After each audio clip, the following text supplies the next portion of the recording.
update report that will be presented to us this morning. And so that is where we are. So I think, colleagues, let's get into it, and then we'll do our housekeeping matters at the end of this meeting so that we have maximum time to engage on it. And of course, I think the next report of the SIU into the PPEs will be the last, or rather the final report. But it's good that we receive the updates to gauge progress on all the multifaceted aspects of the crime against humanity, which was committed through the corruption of PPEs during the worst health crisis of our lifetime. And so the fact that the nerve, cheek, and audacity of the criminals went beyond rearing its ugly head is why we are here. And so I think, therefore, it's important that we deal with this issue. Of course, there's the considerations around whistleblowers, which still require our attention, who need maximum protection against these ruthless criminal elements who are really unwavering in their outlook to just leave a trail of destruction. And so we're really heavily reliant on the SIU to lead the charge in these investigations. So colleagues, good morning and welcome. And so let me hand over to the SIU. And thank you, colleagues, for our very worthwhile, successful oversight visit to the post office, South African Post Office last week. I think it was time well spent in peeling the post office onion. All right, so Babu Mtibi and your team, good morning, welcome, and to our ever-present stakeholders, the AG, National Treasury, and the media. I see a lot heightened media presence this morning on the platform. And of course, the SIU is always with us, but this morning they are presenting. So Mtibi, let me hand over to you, and then you will be in your hands, and then colleagues, we will take questions afterwards. So Advocate Mtibi, good morning and welcome to you and your team. Over to you. Sistombi, put pen, enter the apologies, please, as usual. Good morning, Honorable Chair of SCOPA and honorable members of SCOPA. We appreciate the opportunity to brief SCOPA on the progress that SIU has made to conduct the investigations into the irregularities and other infractions committed during the procurement of PPEs. Chair, today you'll see in the report that we also report on the outcomes of an investigation in Gauteng relating to the infrastructure part of the COVID-19 mitigation measures. We've got an outcome there that comes from the Gauteng team. Chair, just before I proceed, I am joined by my colleagues from the provincial heads and some of my colleagues from the EXCO. In the interest of time, we'll not introduce all of them, but whenever they come in onto the platform, we'll introduce them. The provincial heads will take the last part, which really deals with the investigations finalized in their areas in this time of reporting. As you correctly said, Honorable Chair, this is the report to SCOPA based on the 6th progress report that was submitted to the President. And it deals primarily with matters that have been finalized in that report. The last time we appeared at SCOPA, we presented based on the 5th report that was submitted. So the next one would be the 7th and the final, which we will be submitting to the president on the 10th of December. So we are really hard at work finalizing that report so that it reaches the president on the time that has been allocated to us by the president. I would like to then proceed with today's presentation. My colleague, Mr. Lekgetho, please, can you project the presentation? And then let's start off. Honorable Chair and honorable members, as we always do, we really present high level the legislative mandate, which we will not spend time on. We've done that time and time again at SCOPA. If you go to slide number 3, that's the legislative mandate, which we will not go through. And then slide number 4. Slide number 4, Honorable Chair, again, is really just to spend a minute on it, because as we now close on the investigations, we will be focusing in the main on ensuring that the outcomes of the investigations are implemented and consequence management is meted out. In terms of all those boxes that appear in front of the Honorable Committee, we will be updating the committee on the civil litigation process that we have instituted, mainly in the special tribunal, but there are other few that are in the High Court, instituted by those who take action to challenge our reports. They usually approach the High Court. So we've got a few of those and we will mention them. As we have said before, that the special tribunal is approached, or the High Courts, to institute civil proceedings where there are potential recoveries of assets. We also preserve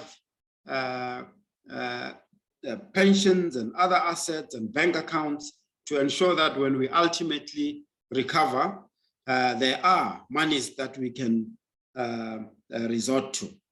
We will be updating the committee on the new referrals in this period of reporting, and we will touch on the other previous referrals we've reported on the disciplinary actions that we have referred to the state institutions, and based on our follow-ups, what is it that is the progress update. And we will also then be briefing the committee on the referrals of criminal evidence to the NPA, where we have found evidence pointing to criminal action, and we require the NPA to make an appropriate decision in that regard. And then, of course, there's other referrals to other regulators. We will also, as we now finalize the report, we will also be talking on the systemic recommendations. But today we will really just make mention. In the final report, there will be an area where we address quite at length what are we going to do around systemic recommendations. If you go to the next slide, please. Yes, as we said, this is the briefing of SCOPA based on the 6th report. You can proceed. Go to the next slide, slide number 7.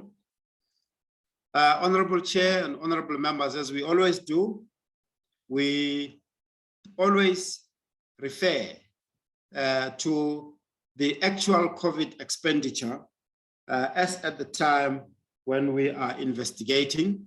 And these are the figures that we check with the National Treasury. We've checked that the actual COVID expenditure as at April to June 2021 is about 138.8 billion. Now of that amount, the total value of the contracts being investigated by SIU is 14.8 billion. That is the contract value. Now, as at the time of this reporting, of the 14.8 billion that is under investigations, and based on the SIU investigations, we've also determined that the 14.8 billion is about 11% of the COVID expenditure of 138.8 billion.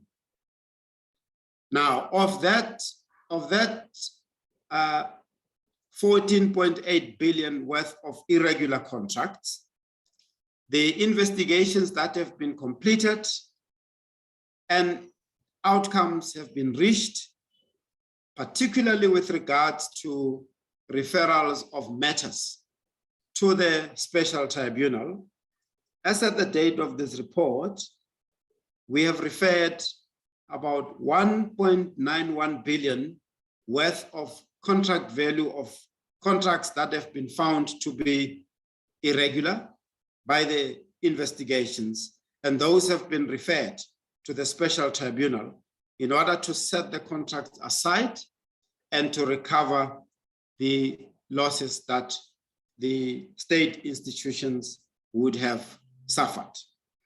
The blue part of that circle, it's obviously the balance. If you take out the 14.8 billion, we're left with about 124 billion. Next slide. Chair, we thought it appropriate also that we just show this picture. You'll see there that most of the expenditure has been spent at a national level, and this would mean national state institutions. And those institutions, in terms of this data, about 101 billion has been spent to those institutions, followed by provincial state institutions at about 32 billion, and then followed by local government at about 5.1 billion. Now we show on the extreme right just how we have dissected the 14.8 billion that is under investigation. As the committee would see, that the investigations actually reflect that most of those irregular contracts are in the provincial state institutions, followed by national, and the last one, it's local government. Now, having done that, Honorable Chair, we obviously then set ourselves off to investigate, and we've been reporting various outcomes. If we go to the next slide. The next slide, Honorable Chair, as we've done before, we always indicate if there are any limitations that we have experienced during the investigation. We have reported before, and these are found in slides number 9 to 12. In this report, there are no new limitations, Honorable Chair, that we report.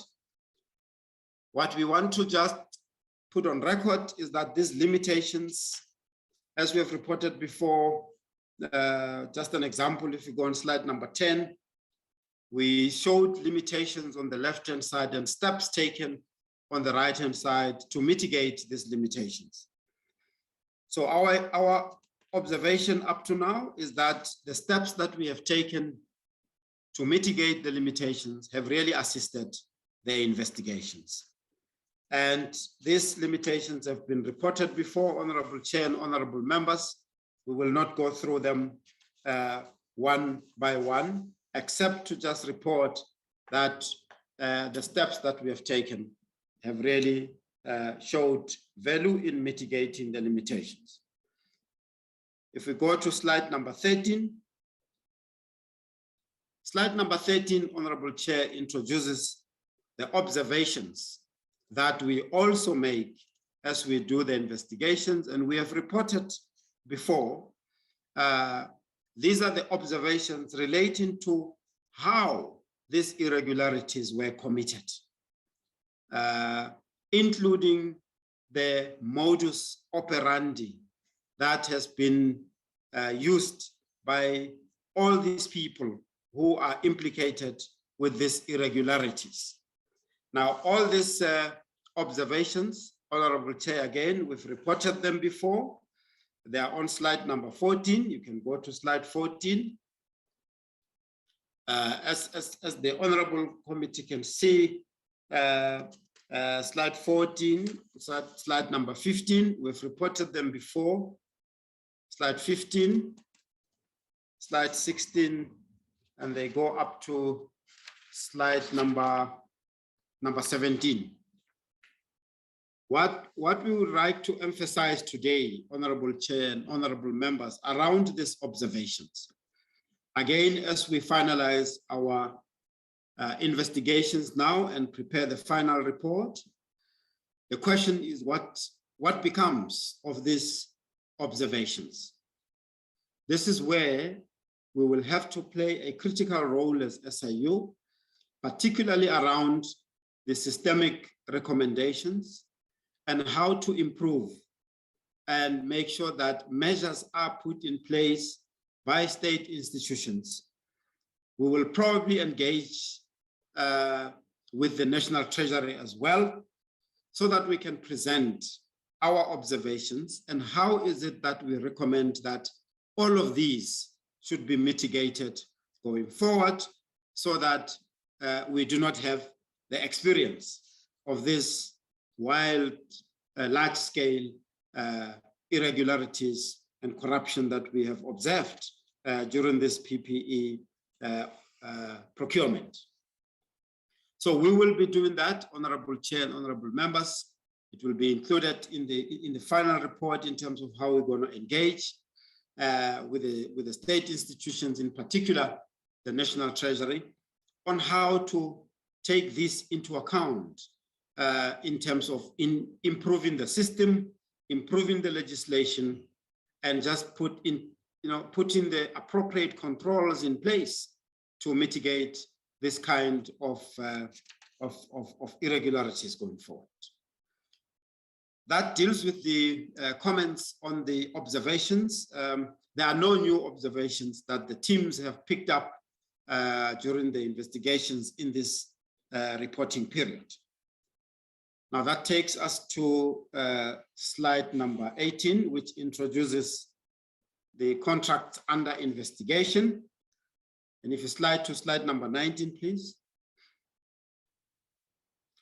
Honorable Chair, as we always show the picture to the Honorable Committee, as at the time of this progress report, the number of PPE contracts awarded for COVID-19 related services under investigations by the SIU, the contracts numbered at 5,054.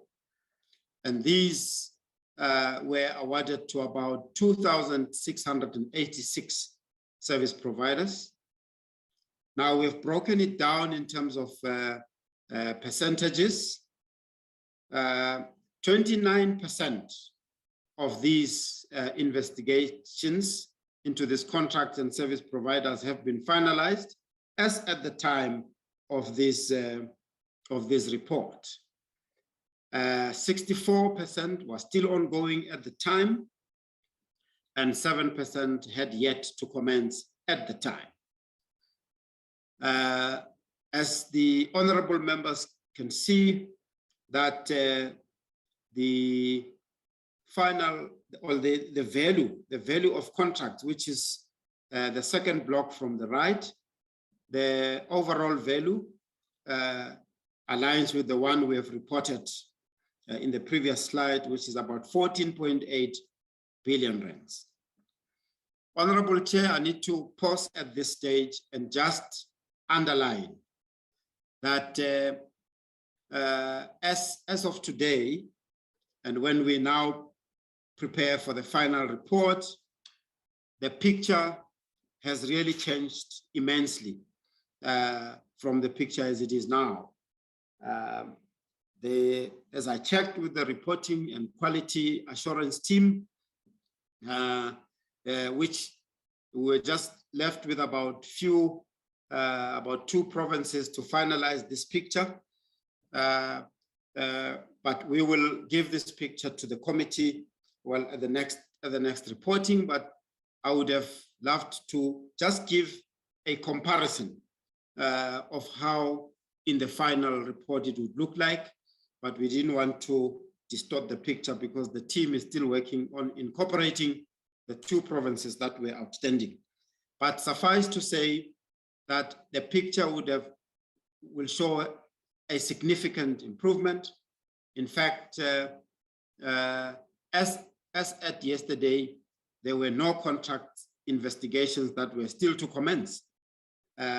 And now we were just finalizing the figures. So this report actually records matters. It is the 6th report, but it reports the investigations that were as at the 9th of July. As at the 9th of July were included in this 6th report that was sent to the president. So why am I saying that, Honorable Chair? It's that if you count from 9th July to today, to the 7th of December, I think we're counting about 5 months. So in the 5 months that has passed, we have really done our utmost best so that we finalize the investigations that we are reporting on in this 6th report. Slide number 20. As we always show the picture to the Honorable Committee, this is really by province in terms of the finalized investigations per province and the values related to the contracts that the provinces are investigating or investigated. Without going through all of the provinces, I just really picked up about 4 provinces in terms of contract value. The first one being KZN of finalized matters, and they finalized matters to the value of 2.1 billion. It's followed by national team, the national, which is the national state entities. They finalized investigations to the tune of 1.5 billion.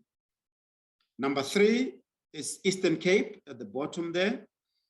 They finalized investigations to the tune of 1.4 billion. Number 4, it's Gauteng. The Gauteng province at the top finalized investigations worth 1.2 billion. And then the rest of the provinces really show their respective values. The next slide, Honorable Chair, just shows ongoing investigations as at the time of this progress report. Once more, I just picked up per province with the highest value, about 4 of them. Number 1, Gauteng team. The Gauteng team, as at the time of this report, still had matters to the value of 4.5 billion under investigation. And the contribution of this high value was from the Department of Education in Gauteng. And of course, there were also infrastructure build investigations, which one of them has been finalized, and we are already at the special tribunal. We'll report at it now when we go into the civil litigation matters. So those contributed to this high value, but the team in the past 5 months to date have really worked hard. We have prioritized these investigations, Honorable Chair and Honorable members, so that we are able to complete them and report in the final report so that we can really end and get finality to this PPE investigations reports, and then of course follow up with all those consequence management. Right, so Gauteng is followed by national team, which was still investigating about 448 million worth of contracts. Number 3, Eastern Cape, still investigating 527 million worth of contracts. Number 4 is KZN. As you can see, the KZN team has really worked hard to work down the contracts that they were investigating to about 99 million ongoing as at the time of this report. The next slides, we are going now, Honorable Chair and Honorable Members, into the outcomes of the investigations. And as I indicated in the outcomes slide, we start off with the outcomes that led to the civil litigation matters, where irregularities have been found with the contracts under investigation.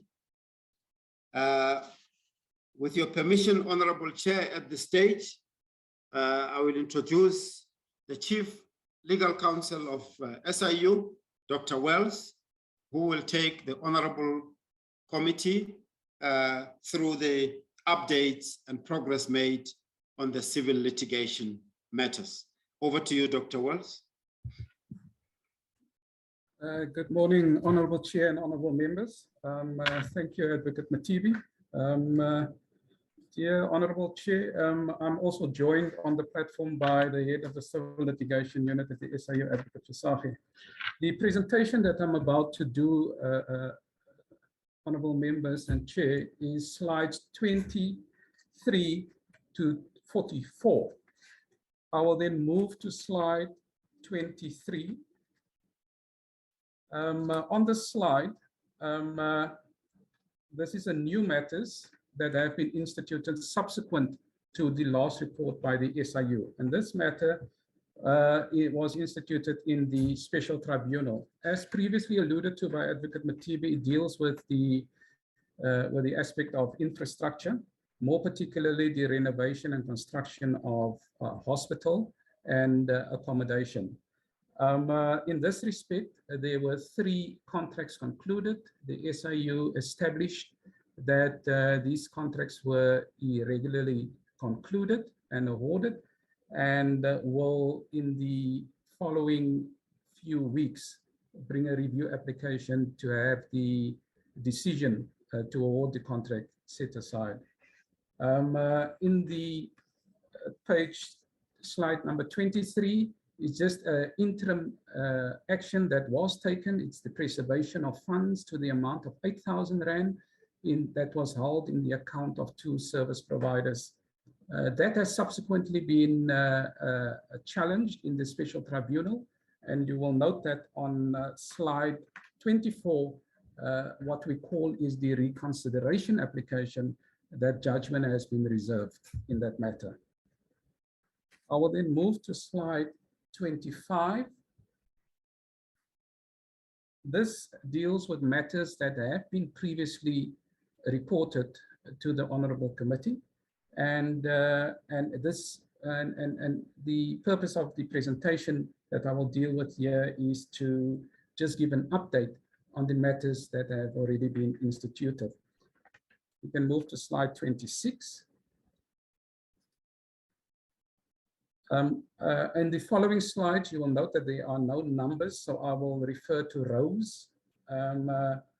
Previously mentioned as row 1 is the matter that was the review of the application or the review application concerning the report issued by the SIU. The impact made is notable that the reports and recommendations of SIU is subject to legality review, and that the executive authority can be held accountable for dereliction. I think I just need to repeat that. That has been previously reported. I will move to row 2, in that matter is a matter, and all these applications that I'm dealing with on this slide are matters that have been issued and instituted or opposed by the SIU in the High Court. Row 2 deals with a matter instituted in the Western Cape High Court. You will note the last sentence that this matter is now set down for trial on the 3rd of February 2022. In the row 3, the parties have now, we successfully joined the proceedings. That means that proceedings were instituted without the SIU. The SIU has now become a party to the litigation. And we obtained such an order granting us that permission, and the parties are exchanging pleadings. We have now, the matter has been heard on 19 August 2021, and judgment has been reserved. Let me just correct that. That is for the joining application. The next slide that I want to move to, honorable members, is slide 27. And the numbers, here we fortunately have the slides numbered. So 1 and 2 we've previously reported on. Just number 1, that is the contract that have been set aside, also known as the scooter case. That contract has been set aside, and the result was that no payment has to be made by the department. The second one is the OR Tambo door-to-door. Notably in this, Chair, we previously reported that we obtained an order in this matter. It has subsequently been rescinded, and we are waiting further directions from the tribunal, the special tribunal, concerning the further procedures and hearing of this matter. Number 3, Chair, the trial was postponed in this matter. It did not proceed on the 27th of September. The SIU applies for case management on 14 October 2021, and we await a date from the registrar of the special tribunal. So, Chair, let me just pause at this time, because there will be a lot of references to awaiting dates from the special, from the registrar of the special tribunal. It is probably just appropriate to give some background to this.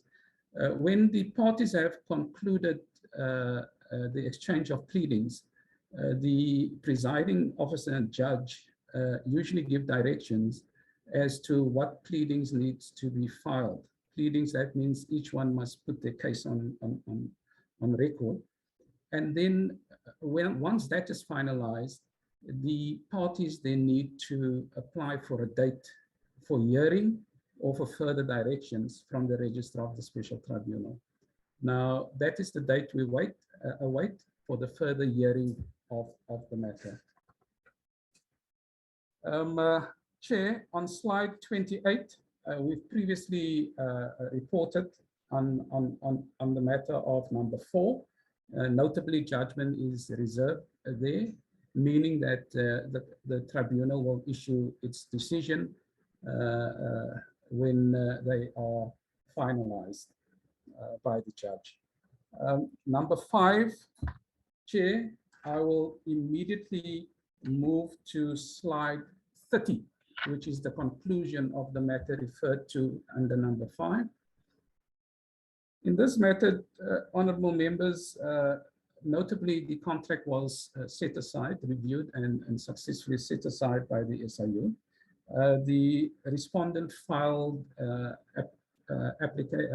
applied for leave to appeal to the Supreme Court of Appeal. That was denied, and there is now a pending application in the Constitutional Court. We're now awaiting a date from the registrar of the Constitutional Court to hear the appeal or otherwise of the respondents. The next slide is slide number 31, Chair.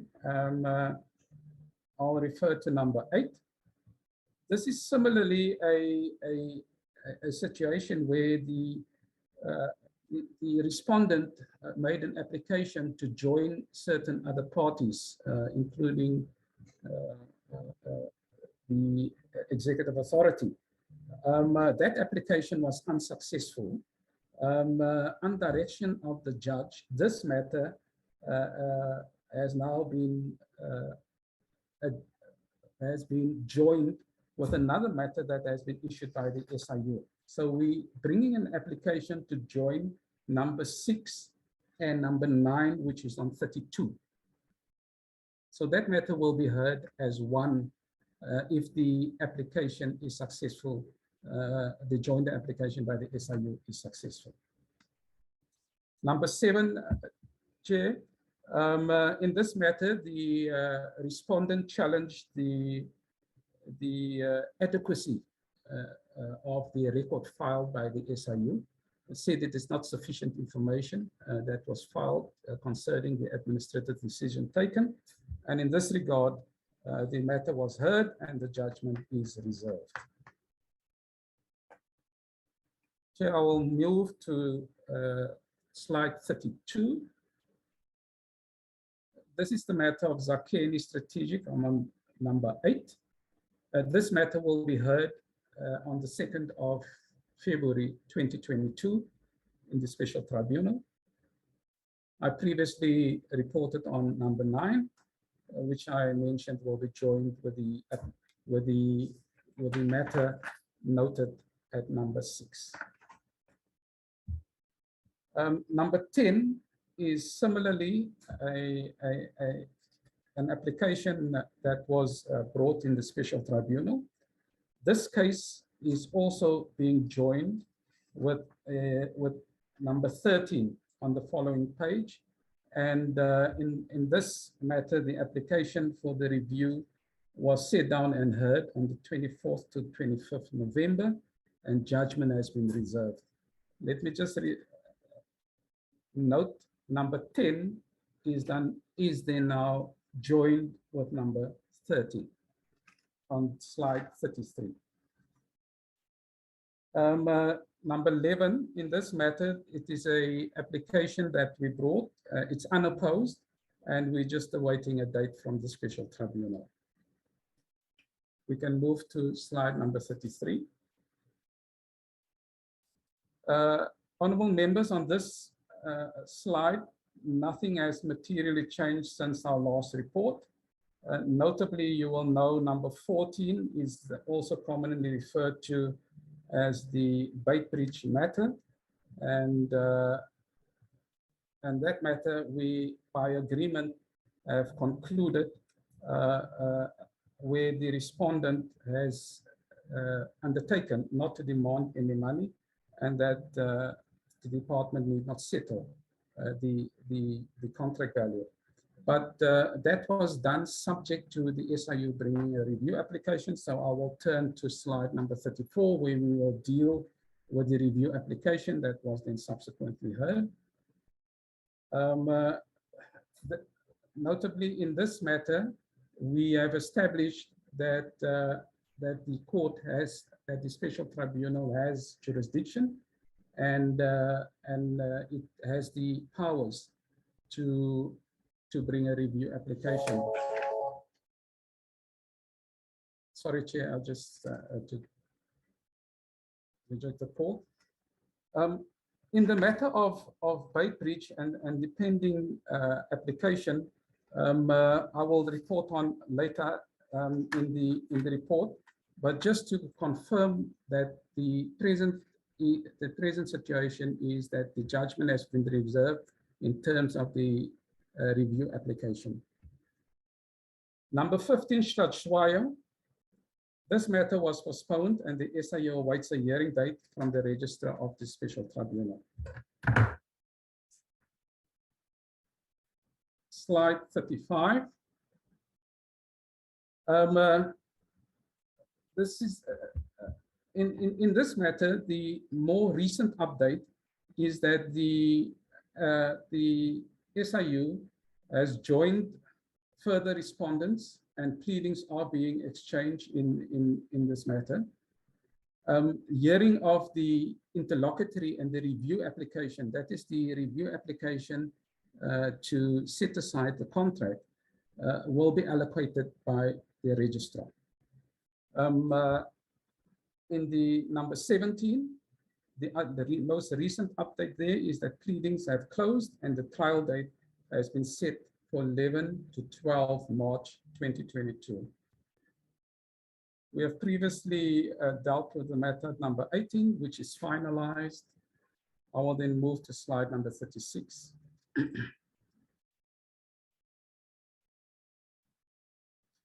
Number 36, number 19, in this matter, the Special Tribunal awarded an order, a judgment, in fact, but requested that the judgment be served on the respondent.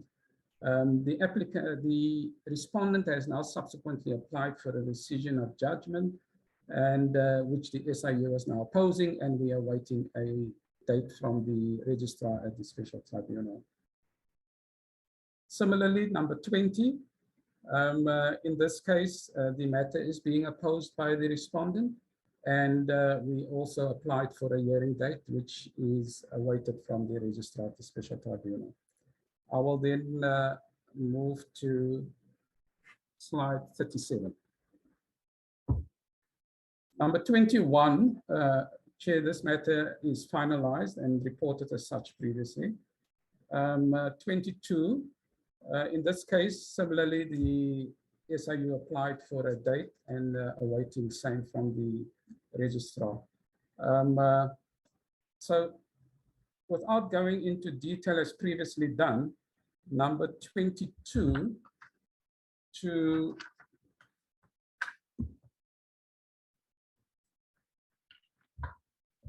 number 40. Chair, these are matters that have been instituted in the Special Tribunal. You will note that all of them, or most of them, refer to dates that we are waiting from the registrar, where we've applied for hearing dates. And you will note that for example, at number 29 on slide 38, that the respondents have approached the SIU to attempt settlement, and these dates are awaited. And I will refer to these matters specifically. Number 29 on slide 38, we are awaiting the settlement proposals, but if same is not received, we will apply for a trial date by 15 December 2021. Similarly, Chair, is number 37 on slide 40, similar procedure. So the point that I wish to make by this is that we're not awaiting and not entertaining any delaying tactics from respondents in the pursuance and in proceeding with the civil litigation. So in number 37 as well, we are awaiting the settlement proposals, but will, notwithstanding, if not received, we will apply on that particular date, the 10th of December, for a trial date. Similarly, at number 39 on slide 40. Sorry. Honourable members, on number 40 is the same, and for the record, slide number 41, number 40. If no settlement by the SIU will on 14 received, we will on the 14th of December apply for a hearing date with the registrar of the Special Tribunal. Number 41 is once again, it has been previously reported on, but the impact is notable that, as Advocate Matibi earlier mentioned, that we do bring restraint applications in respect of officials' pension benefits. So that is what is also being dealt with in on number 42, where we have now subsequently issued summons in respect of those pensions that we've frozen, and as well as in terms of the damages that have been suffered. Now, the Honourable Committee will note that there was a trial date set, but the SIU has reapplied for a date, and we are waiting the date from the registrar. That is similarly on number 43, and notably, in the number 44, the SIU has also applied for a date from the special tribunal. Now, honorable members, I will then proceed with the matters dealt with under cover of slide 42 and move to slide 43.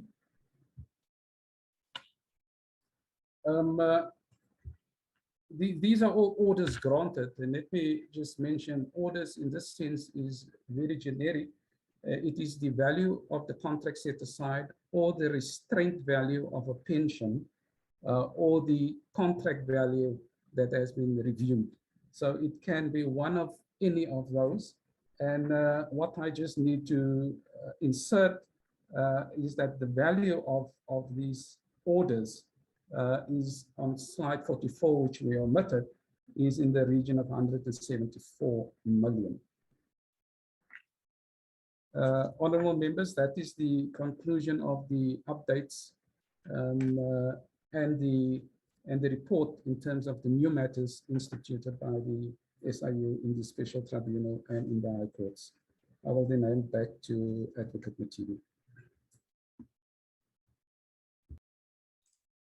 Oh, thank you.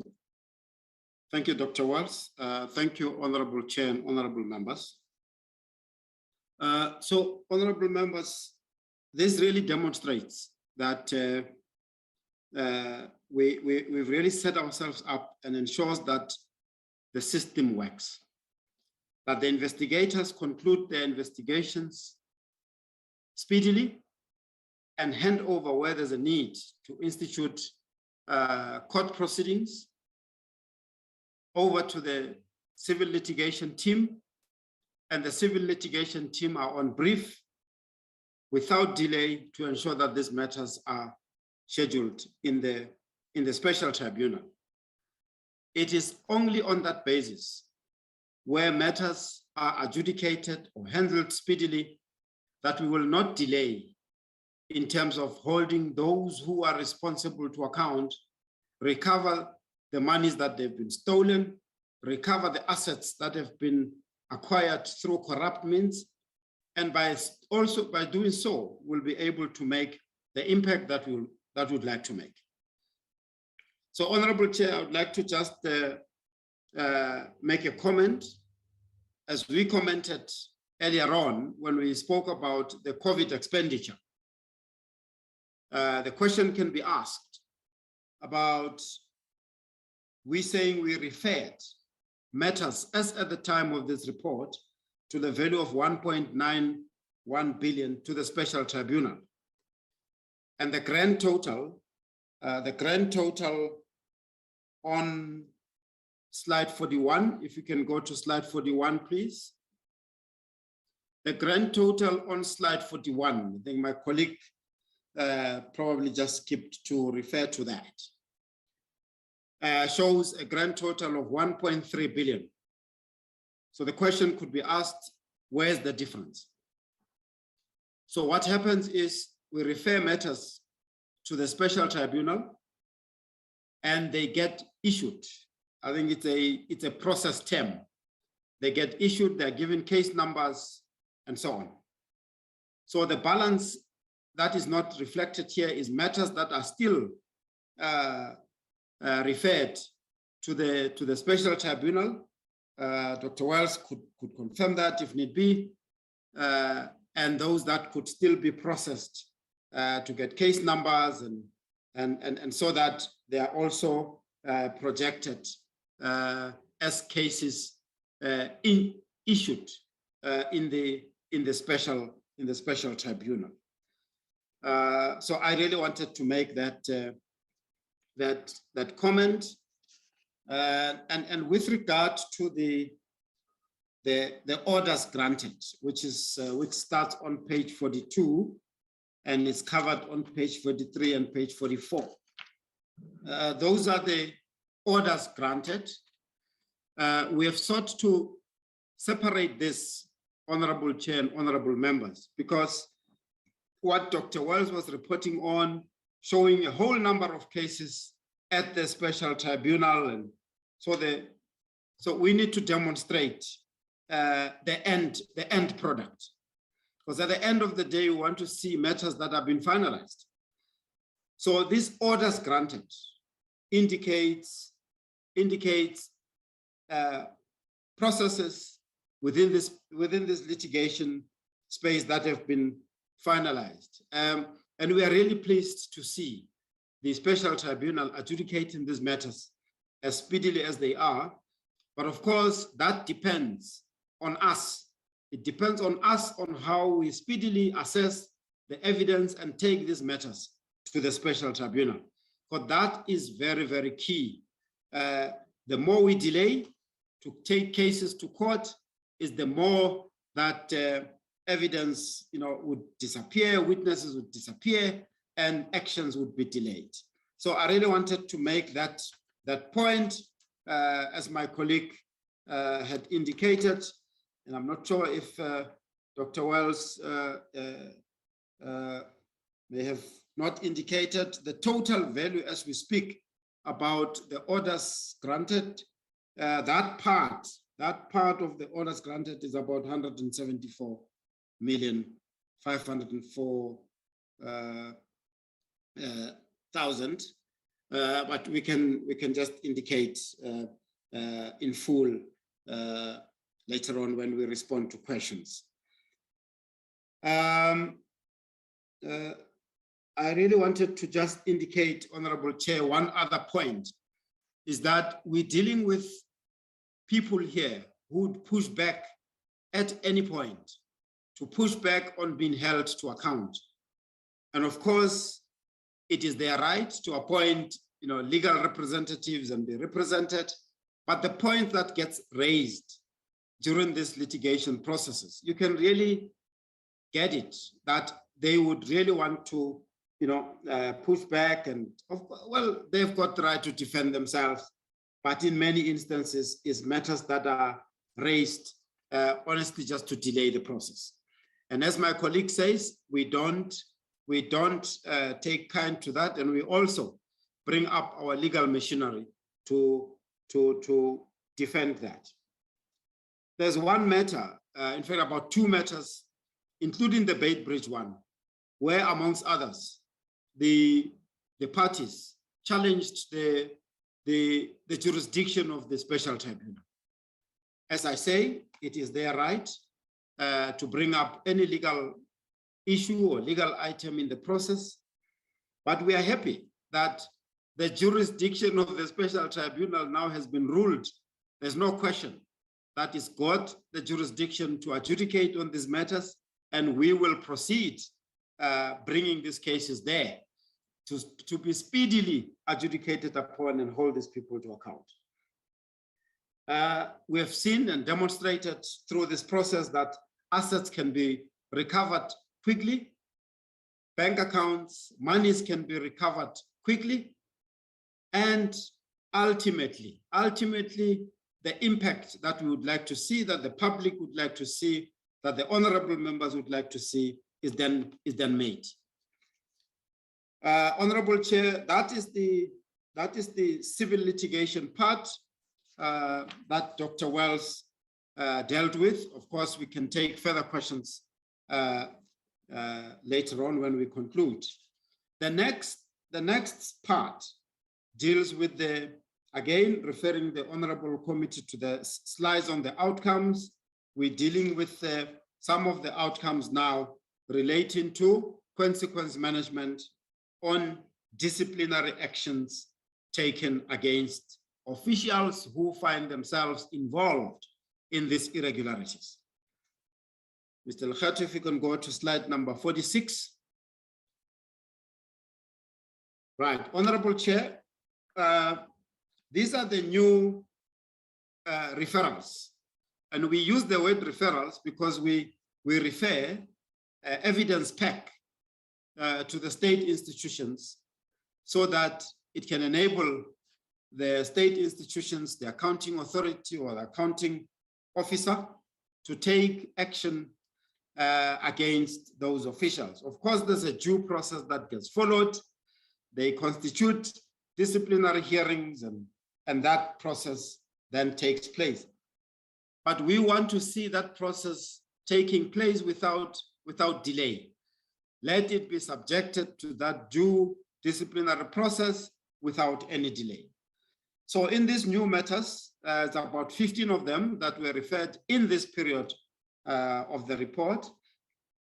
There's a senior manager at Nelson Mandela Metropolitan that was referred for failure to comply with MFMA circulars.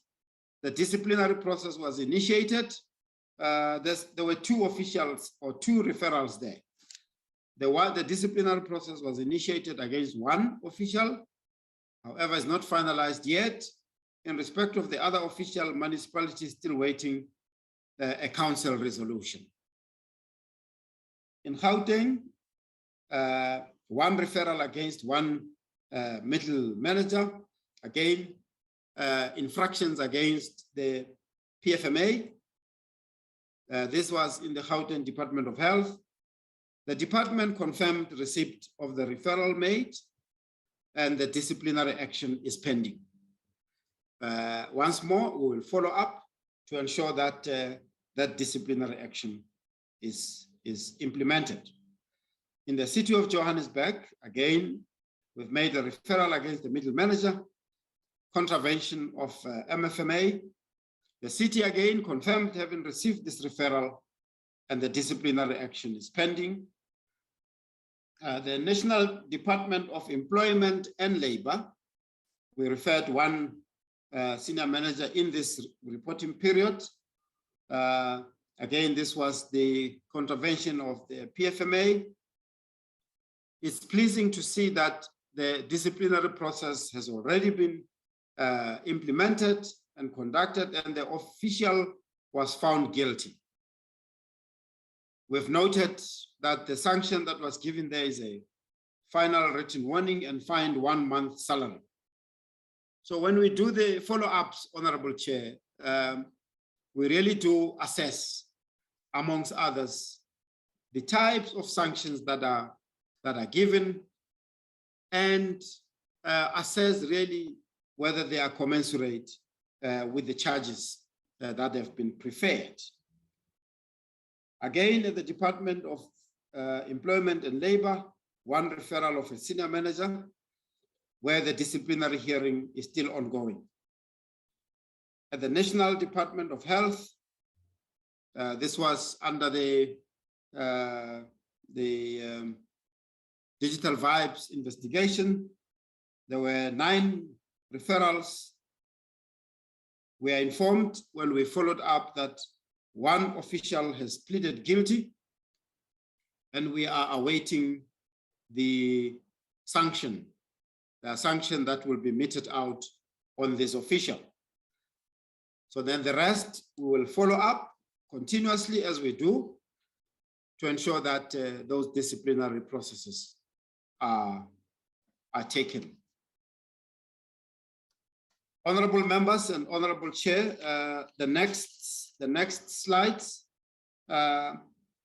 we have reported before all of these disciplinary processes, but I can just go page by page, just indicating the status, because what we do is we follow up.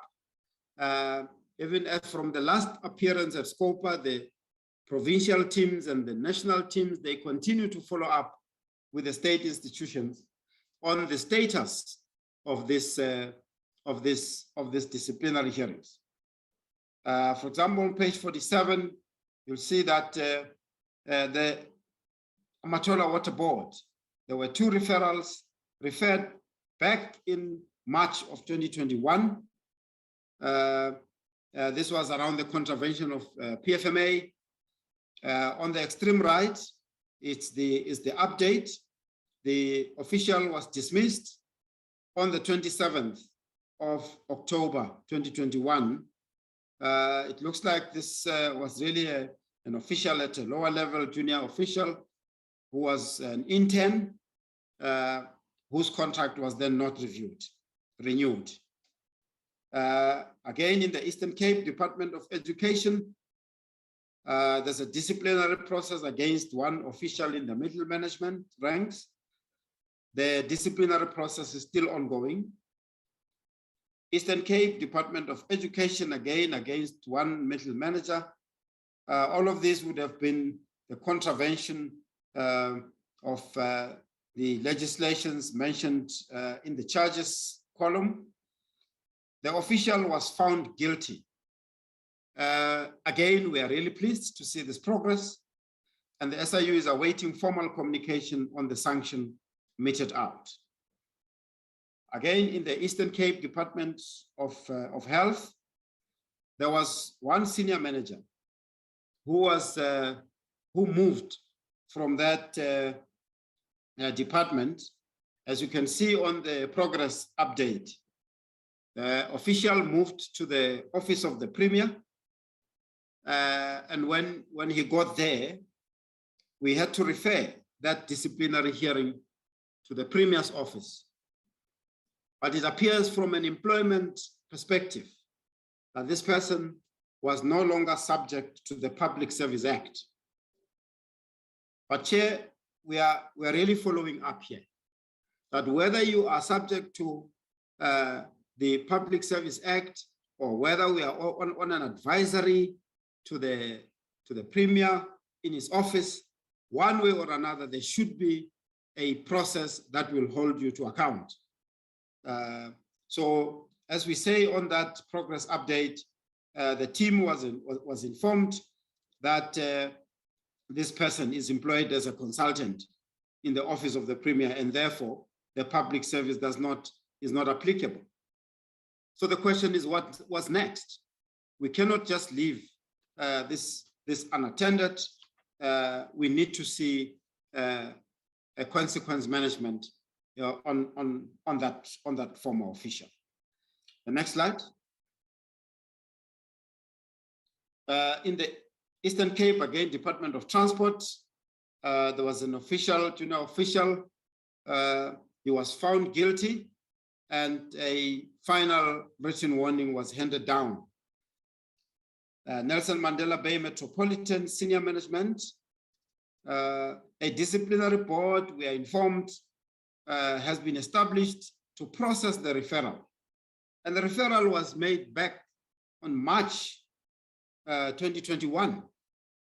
So it's really a while back, and it's worrying to see that the progress that we got is that the council has been established to consider this referral. That is a demonstration of the delay that we always speak of when we are at the committee. And of course, from our side, the best we do is to follow up to ensure that the action is taken. In OR Tambo District, again, senior management, our members presented evidence at 2 municipal councils. The SIU report was accepted by the council, and the resolution was taken at these meetings. But however, no disciplinary action has yet been instituted against these officials. Well, we're sadly informed that one of the officials is deceased. Slide 49. Honorable Chair, this is Free State. At the top, a senior manager who referred for disciplinary process. We are informed that the Office of the Premier in the Free State province is still considering disciplinary action.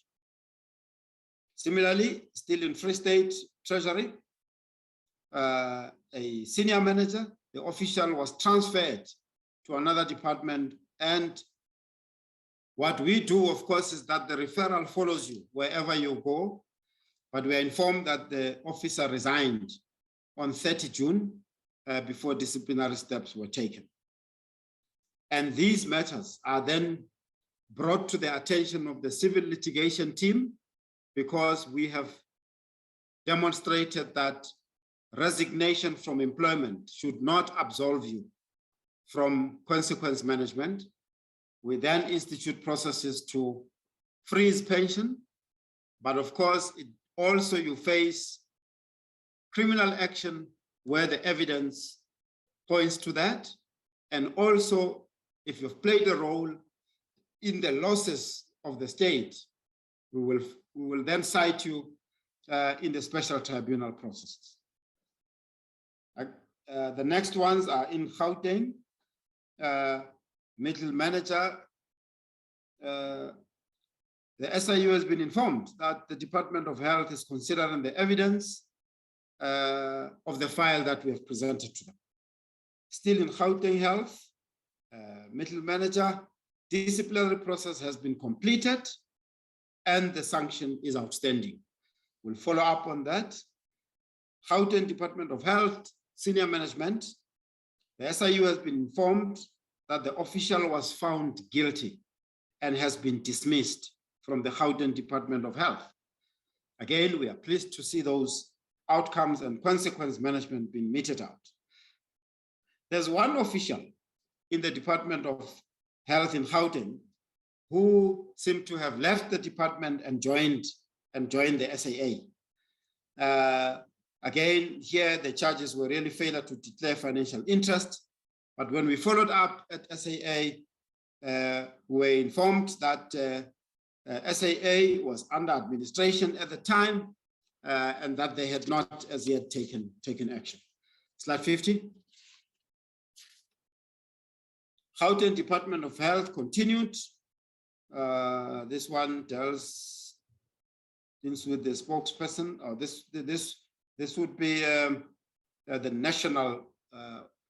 We apologize for that. This would be National Department of Health. The spokesperson of the president. The presidency confirmed that action was instituted against the official and sanction of written warning was issued. This would be National Department of Health. We apologize for that. Gauteng, again, Department of Health, senior manager. We were informed that the official resigned from the Gauteng Department of Health on or about the 3rd of October. Once more, resignation should not absolve anyone from any action going forward.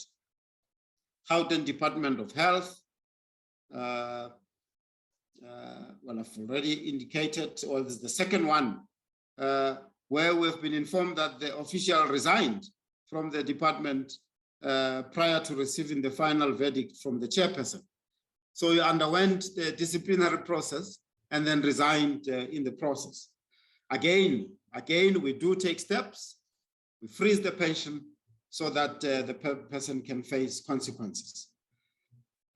We referred matters to the city of Johannesburg, about 5 senior and middle management. We contacted the city of Joburg and they indicated that one official has been placed on suspension. The chairperson of the JPC board advised that the SIU, that a firm of attorneys has been appointed to facilitate the disciplinary process. We sent a request to the city manager on the 24th of November for update, and we are still to get an update.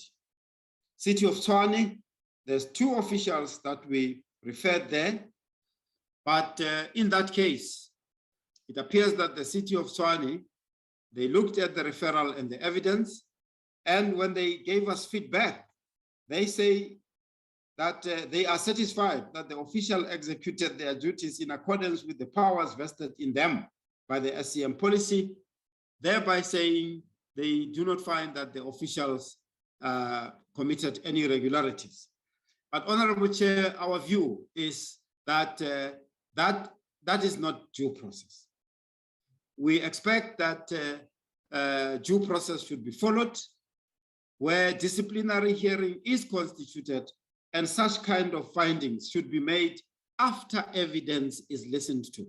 In this case, there was no evidence that was listened to, and the city just made that decision, and we will be following up on that one. Right, National Department of Correctional Services, we made 4 referrals, and in this case, The SIU members have already testified there. We have informed that the cross-examination is currently ongoing. The matters will continue. We just need to follow up. Those dates have passed, 29 and 30th November. We need to just do an update. This falls under our Chief National Investigating Officer. Will follow up and give updates on what's happening to that. National Department of Employment and Labor, again, there were 7 referrals. In this case, SIU attended and testified at the hearings of 4 officials. All 4 officials pleaded guilty to the charges. The disciplinary hearings of the remaining 3 officials are still ongoing. National Laboratory Services, we referred about 8 officials there. The 3 officials resigned before the hearings could commence. The trend, Honorable Chair and Honorable Members, that we always report about. This is a trend that we have picked up, that officials resign in the face of disciplinary hearings. However, disciplinary hearings in respect of 2 officials have commenced. 1 official was suspended for 3 months without pay and is expected back at work, was expected in October. The official received a written warning. 1 official was dismissed. 1 matter is still ongoing. KZN Department of Education, we referred 2 officials, senior officials and 1 junior official. The chairperson and employer representative have been appointed. We are waiting for the final date of this hearings. Honorable Chair, KZN Department of Education again, 7 referrals. In this case, we received a communication from the MEC with some questions around the referral, and we responded to that. The matter is under further consideration by the MEC. We'll follow up on that. KZN still Department of Education, further 6 referrals. In this case, we are informed that the sanction received for 1 senior official, 1 sanction has been received, and the KZN Department of Education awaiting finalization in settlement agreement. The disciplinary hearing against the 2nd senior official has been finalized and the sanction received. Chairperson and employer representative has been appointed for the remaining disciplinary hearings, possibly just to really follow up on the nature of the sanctions that have been meted out here. Next slides, Honorable Chair. Honorable Chair, I'm really just taking the committee through page by page like this, because this is as we now complete these investigations, these are important consequence management actions that we would like to continue to monitor. The next slide is 53. Umgeni, still in KZN. It's 1 senior manager. The matter has been received by the mayor and has been tabled before the municipal, which resulted in the municipal manager being placed on suspension. So we will follow up to ensure that the disciplinary process is taken. Limpopo Department of Health, 5 senior managers and middle managers. We are informed that the disciplinary processes are underway. Still in Limpopo, 4 further officials. We are informed that the disciplinary processes are underway. In the Sekhukhune district, still in Limpopo, we made 5 referrals of senior and middle managers. Here, we were informed that the preliminary investigation by the municipality suggested that one of the officials could not be held liable on the grounds that he has advised the team to follow the SCM process, and the same official resigned. The disciplinary proceedings have been instituted against the others. 1 more official resigned before being served with a letter of suspension. Again, we monitor those to ensure that where there are resignations, we take appropriate steps. The next ones are in Mpumalanga, middle manager, middle management, 11 of them. We've requested feedback in terms of where they are with all of this, and we are still awaiting update. 54, slide 54. Mpumalanga economic growth, we've referred to senior and middle managers. The officials were found not guilty and on the 31st of August 2021. Mpumalanga again, economic growth, the officials were found not guilty on the 31st of August. Again, in Mpumalanga Economic Growth Agency, the middle manager, the first appearance was in August. The matter has been postponed for witnesses to testify. We'll follow up on what became of that. Still in Mpumalanga, 6 more officials, the Mpumalanga Department of Health. The matter was postponed. It looks like the disciplinary process started there. The reason for the postponement is that the official has declared a dispute. Number 55, this section is almost complete.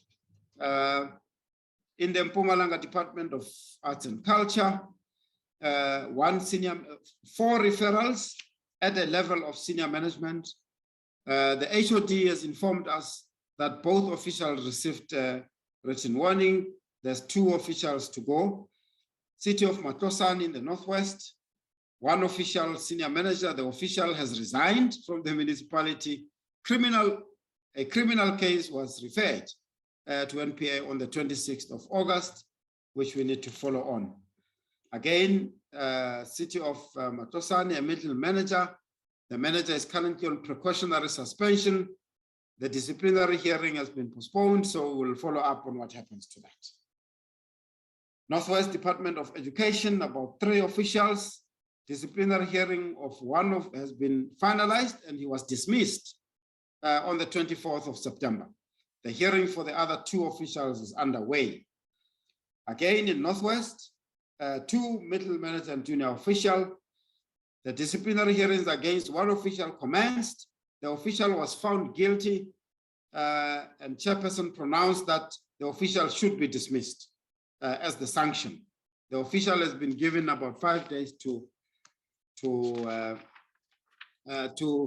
dispute that. Otherwise, the sanction is that of dismissal. Slide 56. Still in the Northwest Department of Health, 1 official and middle managers, official left Northwest Department because his contract had expired. Therefore, the disciplinary action could not be taken.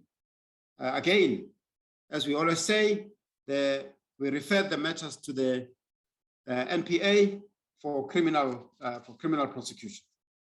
In JB Max, 1 junior official, the official was given final warning after he was found guilty. Still in JB Max, 1 middle manager.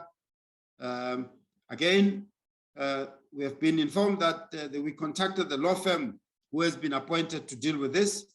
We are waiting for the municipality to confirm the date of the hearing. Still in JB Max, senior manager, the disciplinary hearing is underway and the SIU, we're waiting for the outcome. Again, still in Northwest Ratlo local municipality, we are informed the executive mayor requested a copy of the disciplinary file against 1 official because the file has been misplaced. So this really goes to indicate in some instances the seriousness with which these matters are taken. But we did produce another file and give it to them. We are now waiting for a feedback on the commencement of the disciplinary hearing. The last slide, 57, on these matters is the National Department of Forestry, where we referred 1 official at senior management. The investigating officer of SIU testified at the disciplinary hearing. The matter is due to proceed again on the 6th of December, which was yesterday. We'll follow up. So, Chair, this is the last part of the referrals for disciplinary action. And if you look at the number of the officials, of course, they vary from various levels, junior to senior management. As at the previous report, we reported 127, and the new referrals for the period under which we are reporting today is 15. That takes the grand total to about 142.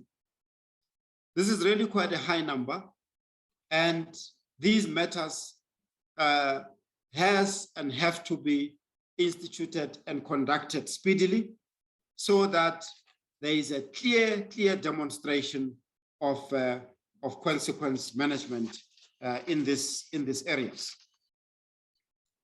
Honorable Chair, the next slides still deal with the consequence management, particularly referring to the referrals to the NPA. If you go to slide number 58, this is now where we have picked up evidence pointing to criminal action, and matters have been referred to the NPA. These, on slide 58, it's new matters that we have referred to NPA. We've referred about 20, and this would vary from private companies to state officials. As you can see in the Eastern Cape, we refer 2 officials, which is an entity and the director thereof. Eastern Cape, again, 2 entities and a director. Gauteng Department of Health, we referred about 13 referrals. In the city of Johannesburg, 1, and Limpopo, 2. Various charges that we were of the view that the evidence is pointing to, including charges of failure to comply with the Municipal Finance Management Act or the Public Finance Management Act, over and above common law criminal offenses of fraud, and of course the statutory one of corruption. So, Chair, on the extreme right, there are updates. In the main, the updates really goes to indicate that the matters are receiving attention. As you can see at the top one there have been arrests of the directors of that company, and they already appeared in court. And the case was remanded to the 28th of November. The team would obviously still have to follow up on what became on the 28th of November. And the other cases, the NPA acknowledged a receipt of the referrals, and of course indicating that they are considering the evidence that have been referred. On the matters which we referred to before, Honorable Chair, and without really going through them one by one, they are on slides number 59 to slide number 65. On engaging with our colleagues at the NPA, we've been given various feedbacks on these matters, and Chair, the Honorable Committee had called NPA and Hawks before to give an update, and they would prefer themselves to give the status of where these matters are. But we have followed up with them, and we are noting the feedback that they have given us in that column on the right-hand side.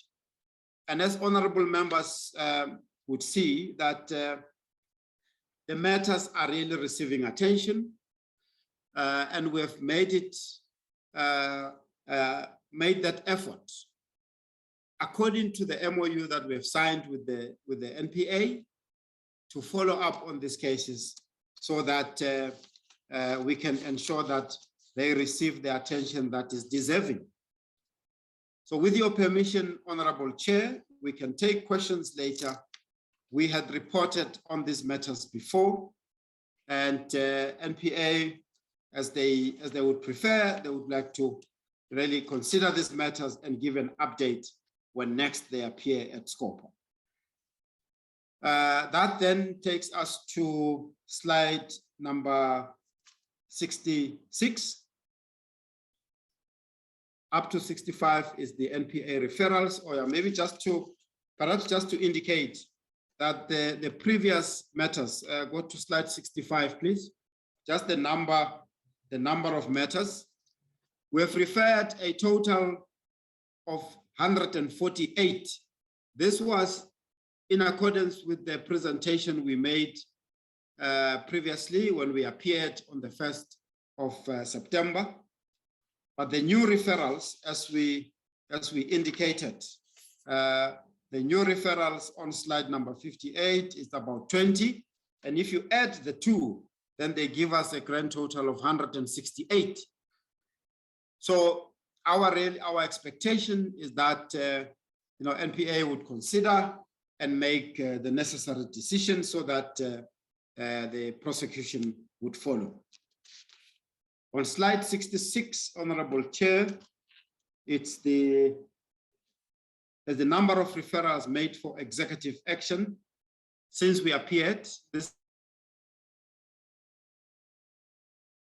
is the new one that was made for the period under reporting, because at the time it was not covered by the reporting period when we appeared in September.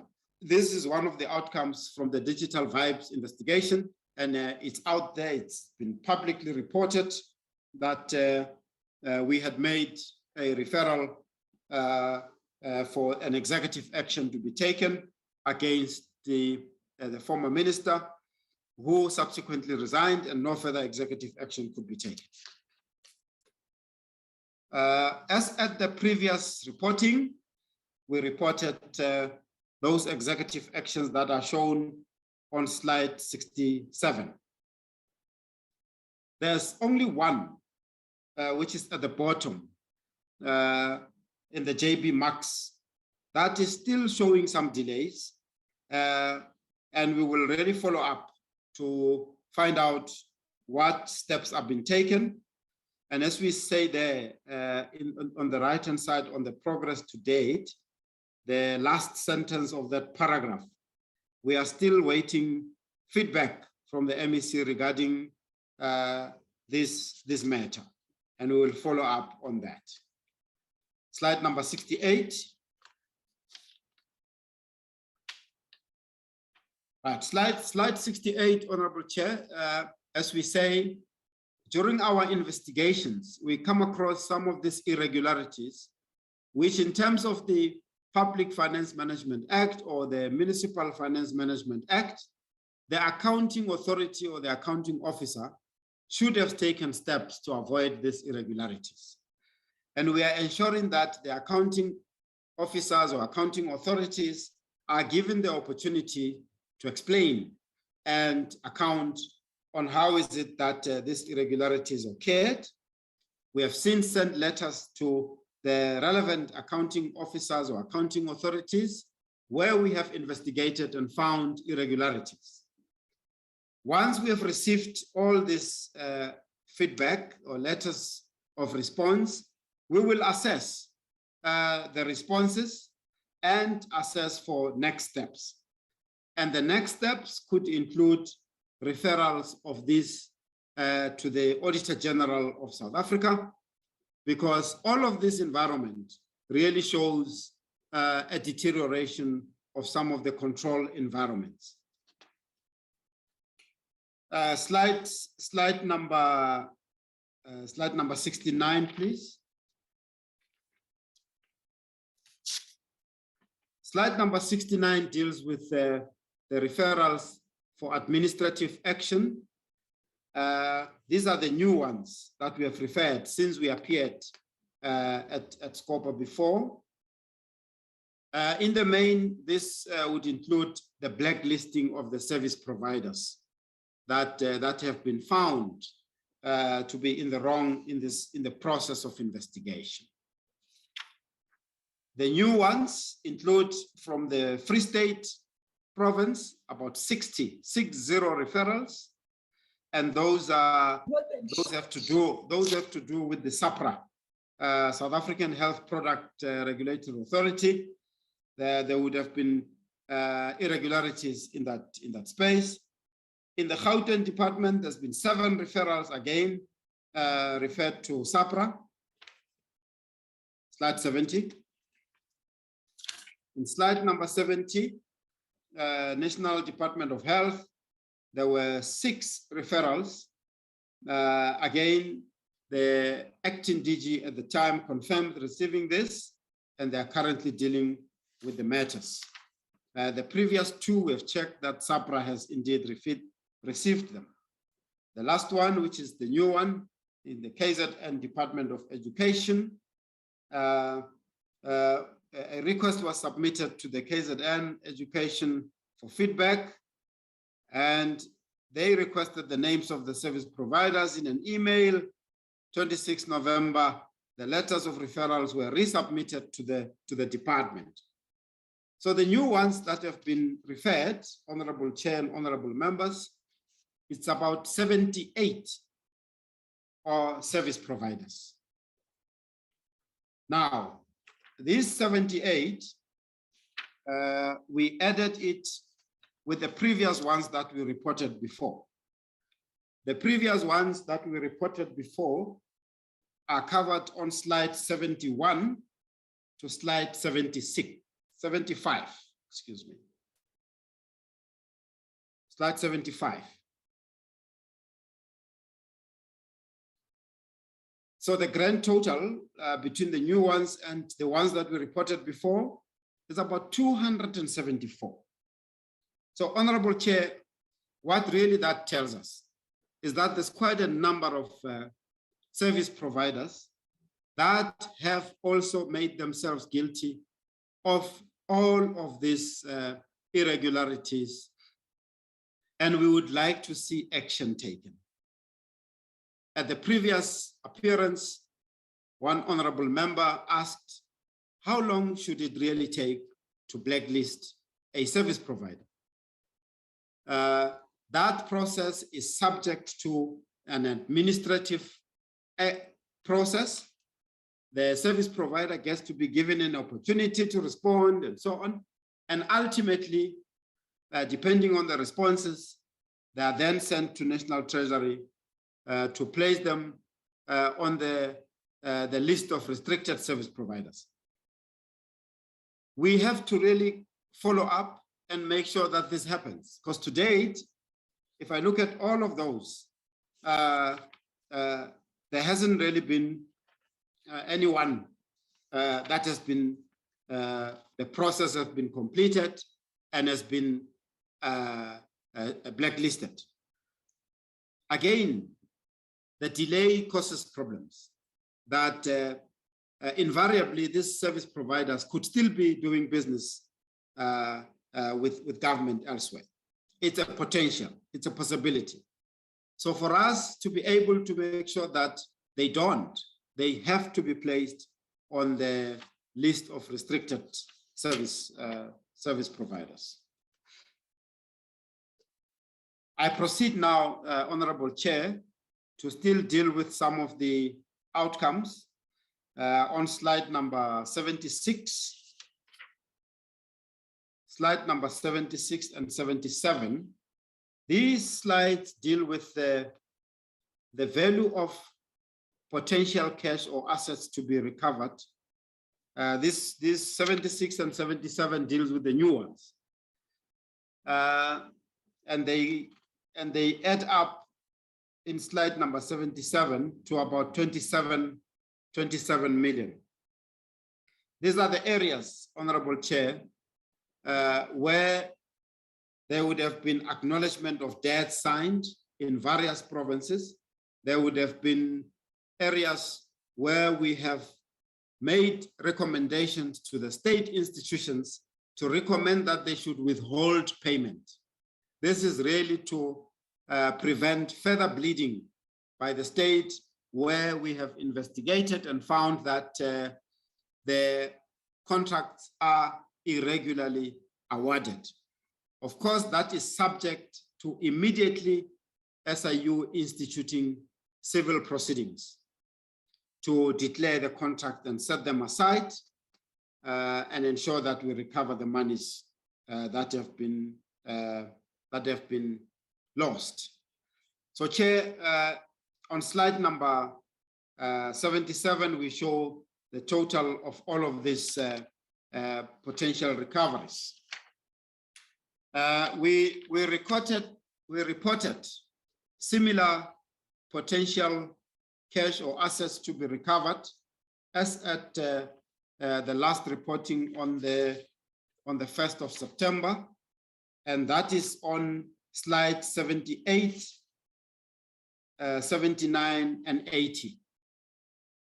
Honorable Chair, some of these potential recoveries would have progressed and found themselves into the civil litigation report that my colleague Dr. Wells would have reported on. For example, where we would have freezed bank accounts, they proceed to the special tribunal and orders are made. So in the orders that have been granted, where we reported on, some of them would have been orders where monies have been forfeited to the state. Now, when it's ultimately forfeited, it's taken out of the potential recovery into the actual. But as at the time of the last reporting, we reported about 444 million worth of this potential recoveries, which is reflected on slide number 80. If you go to slide number 80, please. Slide number 80, Honorable Chair, adds the previous total and the new one that we reported just now, and they bring us to a total of about 471 million. I will proceed, Honorable Chair, to the next slide, which deals with the new matters on the actual cash and or assets recovered. These are the new ones since the last reporting. And again, as the honorable members can see, that all of these are based on the acknowledgement of debt that have been signed. And on the left-hand side, you can see it's state institutions from Gauteng Department of Health, KZN Department of Education, and the others there. So as we reported before, is that in some of these processes, just so that we don't expend or incur costs of litigation, where the people approach and acknowledge that they have committed these irregularities and they are prepared to pay back, we would then proceed with the acknowledgement of debt process and monitor that it gets paid. It gets paid into the SIU trust account, and from there, they are paid back to the state institutions. And on an ongoing basis, this trust account is adequately audited to ensure that these payments are really taken back to the state institutions. This new actual recoveries are added just for reporting purposes to the old ones, which appear on slide 82. Slide 82 is the matters which we reported on before on the actual cash assets recovered. And adding the new ones, they all add up to about 32.5 million. Those are instant paybacks by those who acknowledge they're wrong, but this would just deal with the civil recovery part. As we have reported before, it would not. Babum TB, I'm sorry to interrupt you, just 1 second. I know your presentation is some 122 slides. Yes. And we have made significant progress, but I'd request that we try and round up the presentation by 11:30, because we still have the sitting this afternoon on the section 25. Yeah. Okay. So if you can thanks. round it up to at 11:30. I know that it's very long and comprehensive. Yes. Yes, Chair. That we thank you. The issues, but I'm just trying to manage time. Thanks. No, thank you. Thank you, Honorable Chair. Then I'll speed up. So we've added the previous ones, and then on slide 83 is really the new potential loss that we have prevented. As we investigate, we also identify areas where we prevent the losses, and we have added the new ones with the old ones which we have prevented. On slide 84, they count up to 114.2 million. Slide 85. Slide 85 deals with the number of contracts that have been set aside. We record them separately. In this, as at the time of the previous reporting, the number of contracts set aside counted up to about 170.4 million.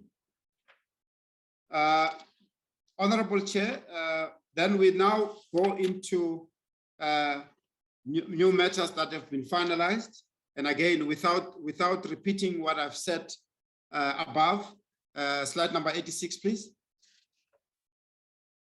Slide number 87, sorry. 87 is the similar picture that we showed before, but the only difference here at the bottom is that we're showing that in matters counting about 57%, the investigations found no irregularities. And in matters counting about 43%, we found irregularities. No irregularities, 4.2 billion. With irregularities, 3.1 billion, counting up to 7.3 billion. Honorable Chair, I'll just go quickly on the one that the Honorable Chair needed an update. Honorable Committee asked for an update on digital vibes. And again, without repeating what we responded to before, from slides 88 up to 105, it's the digital vibes update. Up from slide 88 up to slide 99, we've given that report before. In the interest of time, we'll not repeat it. I will just give update from slide number 99. And again, just summarizing that update is that there are various civil litigations going on. The former minister has challenged the outcome and the report of the SIU. That matter is a subject of a review. We are defending that matter, and it has various stages of the civil litigation. And there was also another person who challenged SIU, saying in the process of the digital vibes investigation, he felt that he was pointed out, and he felt that he could institute action for damages. But as you can see at the bottom there, that he has since withdrawn his application at the special tribunal. So as we sit today, that matter is withdrawn from the special tribunal. The next slide, again, is really just an update on all of these joinder applications in the process of the civil litigation. Honorable Chair, I won't go through it in details. Suffice to say that at this stage, the civil litigation process is underway, and we will conduct it in accordance with the rules of the special tribunal and the rules of the law to make sure that we defend and cancel all these contracts and recover all those monies that we need to recover. And then up to slide number 105 then is the outcomes that we reported before without repeating them.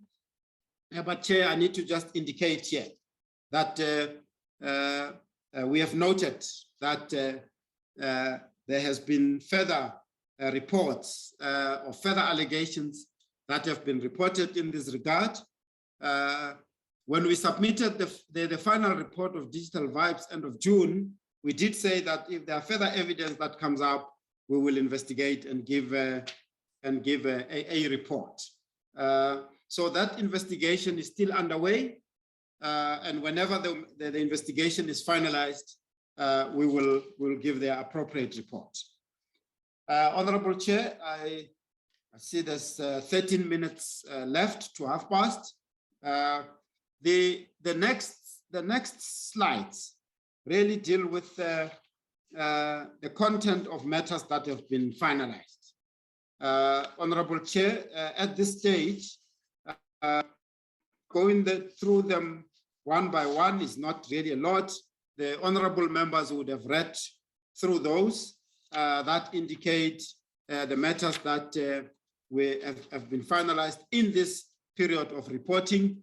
They vary from the Gauteng province. And then there's also, there's quite a number from Gauteng province, and then National Department, Eastern Cape, KwaZulu-Natal, and Limpopo and Mpumalanga provinces, including Western Cape province. Perhaps, Chair, just a quick one on the Western Cape province. The Western Cape provincial head informs me yesterday that there has been positive moves. There's people who have been arrested in the few minutes that are left. We won't use up the whole 12 minutes. This would then be the end of the presentation. I hope my colleague from the Western Cape is online. He can give the Honorable Committee the updates on some of these Western Cape matters where there has been arrests made, I think a few days back, which we were pleased about. Mr. Lisa, are you able to give that quick update?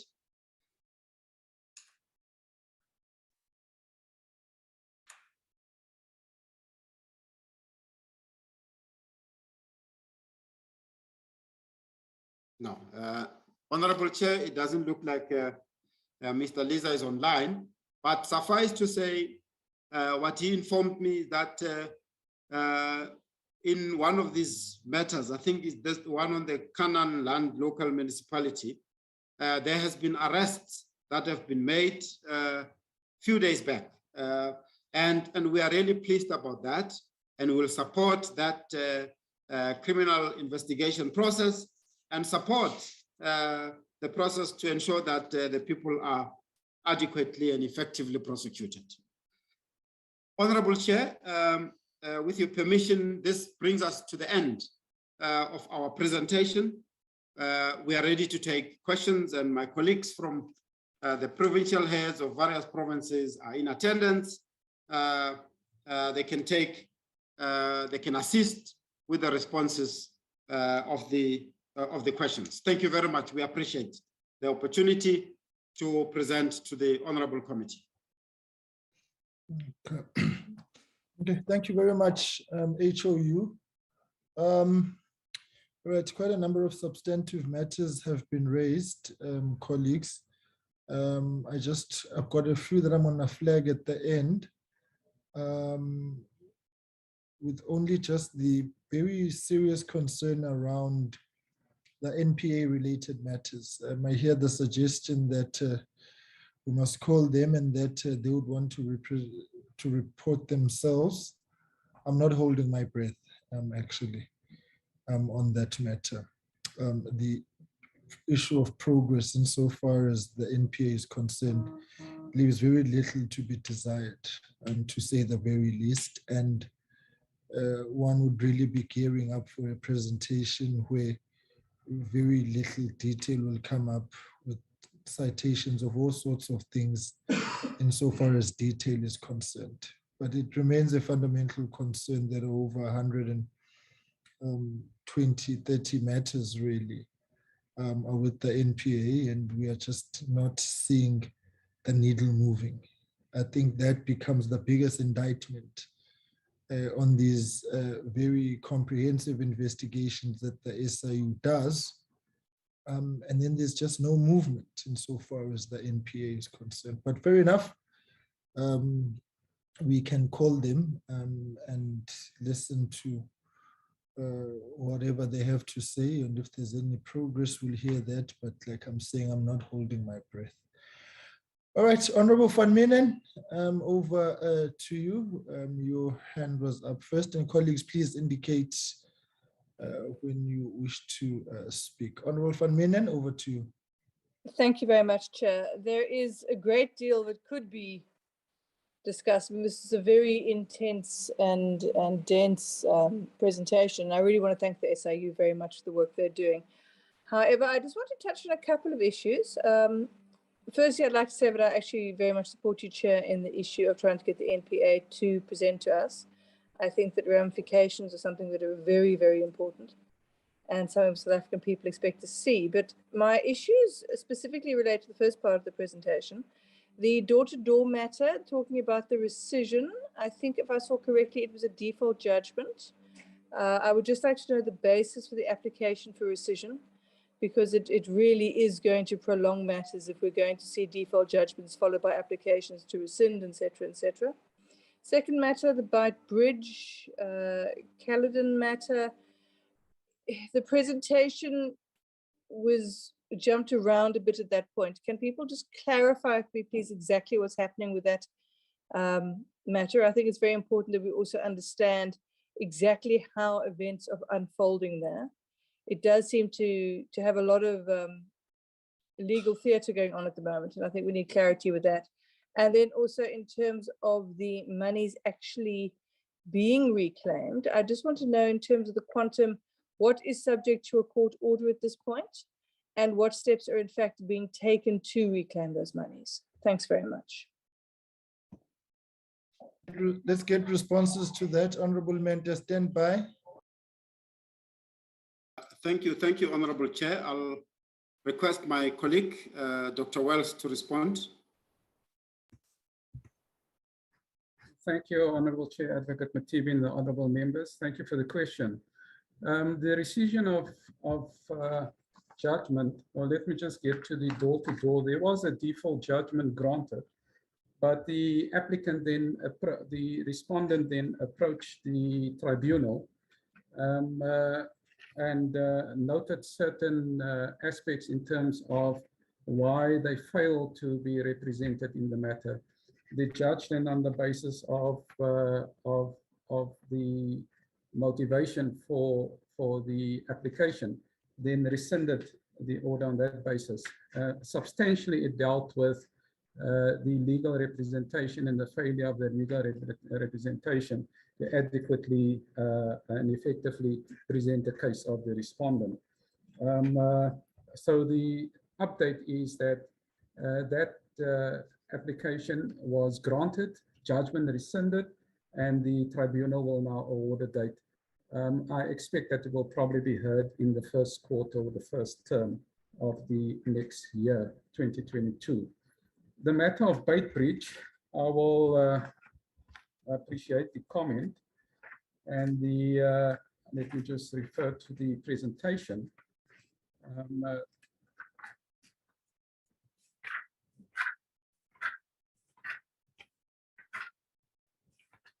Byte Bridge, it's on slide 33 and 34. Let me just clarify what happened on slide 33. That was number 14. The SIU brought an application to interdict and restrain the respondents, and in terms of claiming for funds, and also then to give an undertaking for the funds that that is still owing to them, that they want to claim that monies back. So what we dealt with that, how we dealt with that application was that it didn't deal with a review. Usually it is accompanied with a review of the setting aside of the contract, and then to claim just and equitable relief. So at that point in time, the review application wasn't brought. We then agreed with the respondents that they won't enforce the provisions of the contract or enforce the provisions of the contracts and the remedies within the contract against the department. We dealt with that application in that format, and the agreement was also that the SIU will then bring a review application concerning the hearing and setting aside of the contract. Now, it will be appreciated that I will now refer to slide 34. Those, and this is where the misunderstanding could have been, the review application was then timelessly brought in terms of the agreed order that has just been mentioned. And now the agreed order indicated there will be a review application, and subject to the review application being heard, there was also an interlocutory application questioning the jurisdiction of the tribunal to hear review applications. That interlocutory application was then successfully dealt with, and the tribunal confirmed that the judge confirmed that the tribunal had jurisdiction to hear review applications as well as to order remedies in terms of 217 of the Constitution. Now, the next issue that had to be dealt with was the review per se. That application was heard on the 4th to the 8th October 2021. The judgment in that review application has been reserved. I note now that the words judgment reserved have not been inserted. I made a note of it, but I did comment earlier that that is what the status is of the review application. To summarize, there was an application to interdict that has been settled, with the main outcome of that being that a SIU must launch and institute a review application. The review application was instituted. A jurisdictional point was taken by the respondent. That was dealt with first, and then the review application, which was subsequently heard, and now judgment is reserved in that particular case.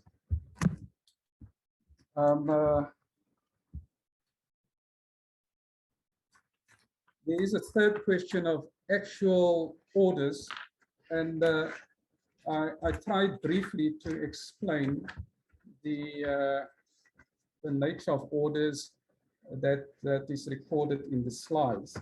And I will refer quickly, without going into much detail, that the orders granted are a myriad of, it includes the setting aside of the contract, which is the value. And I wanted to use an example. If we go to slide 43, and we deal with number 1. So the contract was set aside. The contract value was 10 million, but the department haven't paid it out, so they are just interdicted from paying it out. So just to answer the question, does this orders translate into actual, and what would be the actual? The actual would be litigated. So most of these matters are being litigated upon to establish just and equitable relief.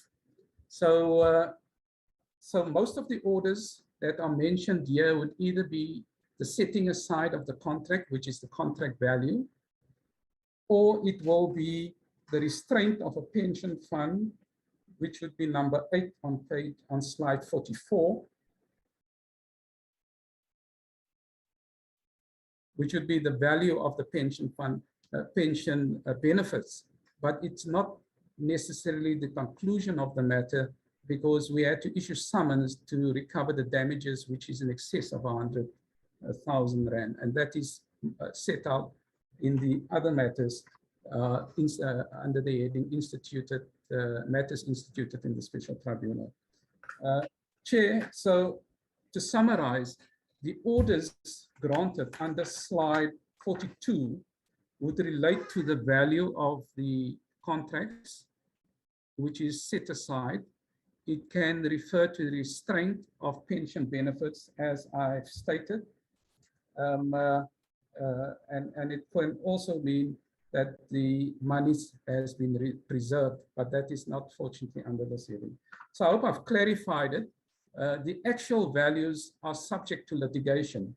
For example, like I mentioned, under 8, litigation will, that 100,000 is under, it is preserved, it is restrained, but they are pending, there is pending litigation that we will have to prove what is just and fair, or the losses that the department suffered. Thank you. I will hand back to Advocate Mativi. Just to add on, and perhaps as we now go to the final report, we should clearly just indicate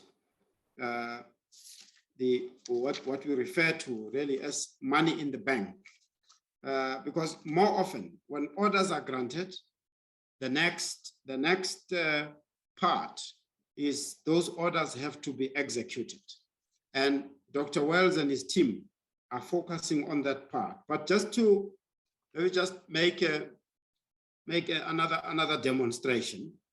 If you go on to slide number 84, which shows loss prevented. Loss prevented would be monies that are not paid out, and as we indicated there, that we've calculated those matters to count up to about 114 million. So, and the losses get prevented under various circumstances.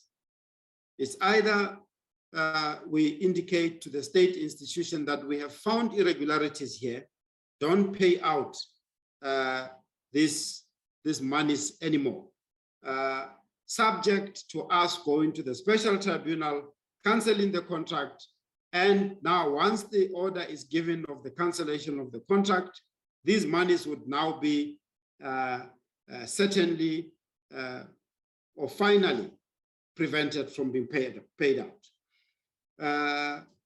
The other example, Honorable Van Minen, could be just to point out, if you go to slide number 81 and 82, this refers to really actual recoveries, and these are subject to the AOD process. We've bucketed them separately so that we can show another process that gives us money back.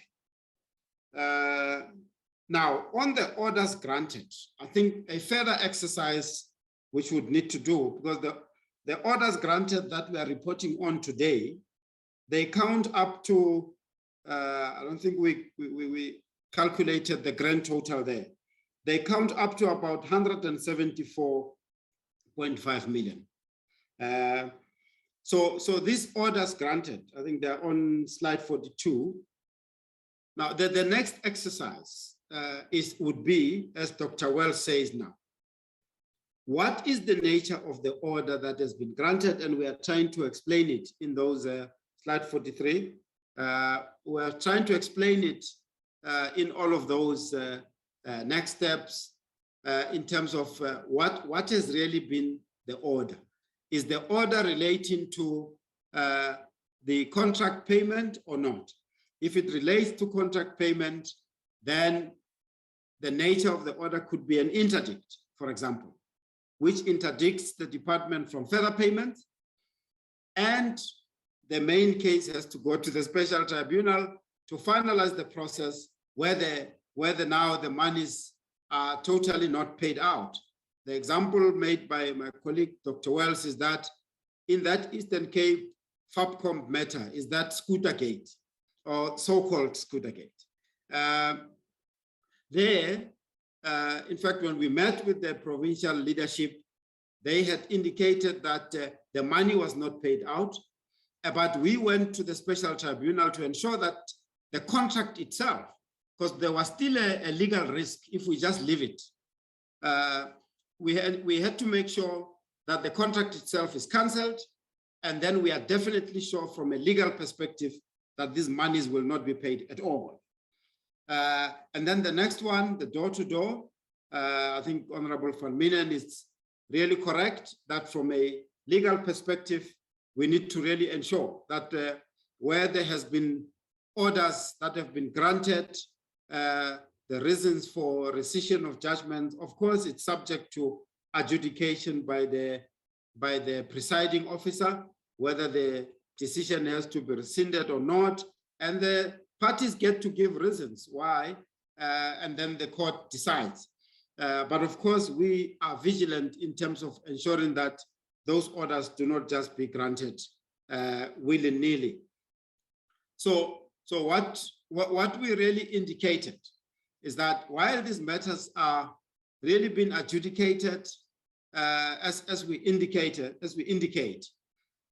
we need to extract areas where we are sure that these monies are being paid back, like we've shown on the actual cash or assets recovered, 32 million paid back. In the loss prevented, 114 million prevented, subject to the special tribunal adjudication. And then again on the orders granted, counting up to 174 million, but we have to make sure that all of those other processes that needs to be followed are followed, and clearly indicate what is the ultimate amount that goes back into the state coffers. I thought I would just add on what my colleague had said, Honorable Chair. Not sure if there would still be further questions.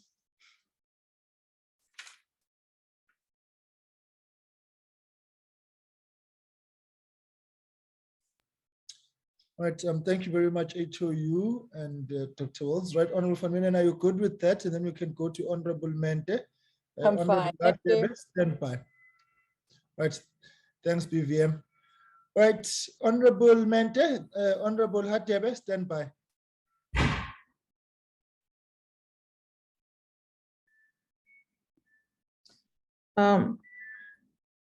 Yeah. Thank you, Chair. No, Chair, Advocate Mtibi has explained a lot of some of the areas I want, but I wanted now to check what then becomes a recourse when they have presented these findings to a department, like the case of Free State he was indicating, where the department insists that there is no irregularity and they are not comfortable with that. Not just they are not comfortable because of instincts, they are not comfortable because of evidence presented and a finding thereof, but the department insists that there's nothing wrong.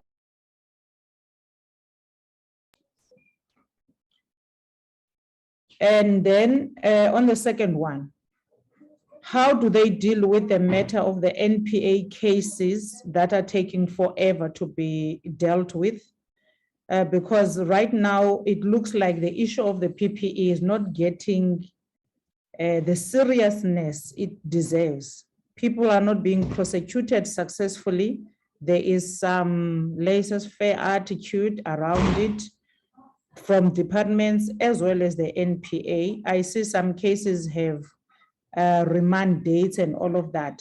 But what do they do to ensure that there is a successful prosecution of all the culprits as well as the departments are doing something? What becomes a recourse from their own side? Thank you.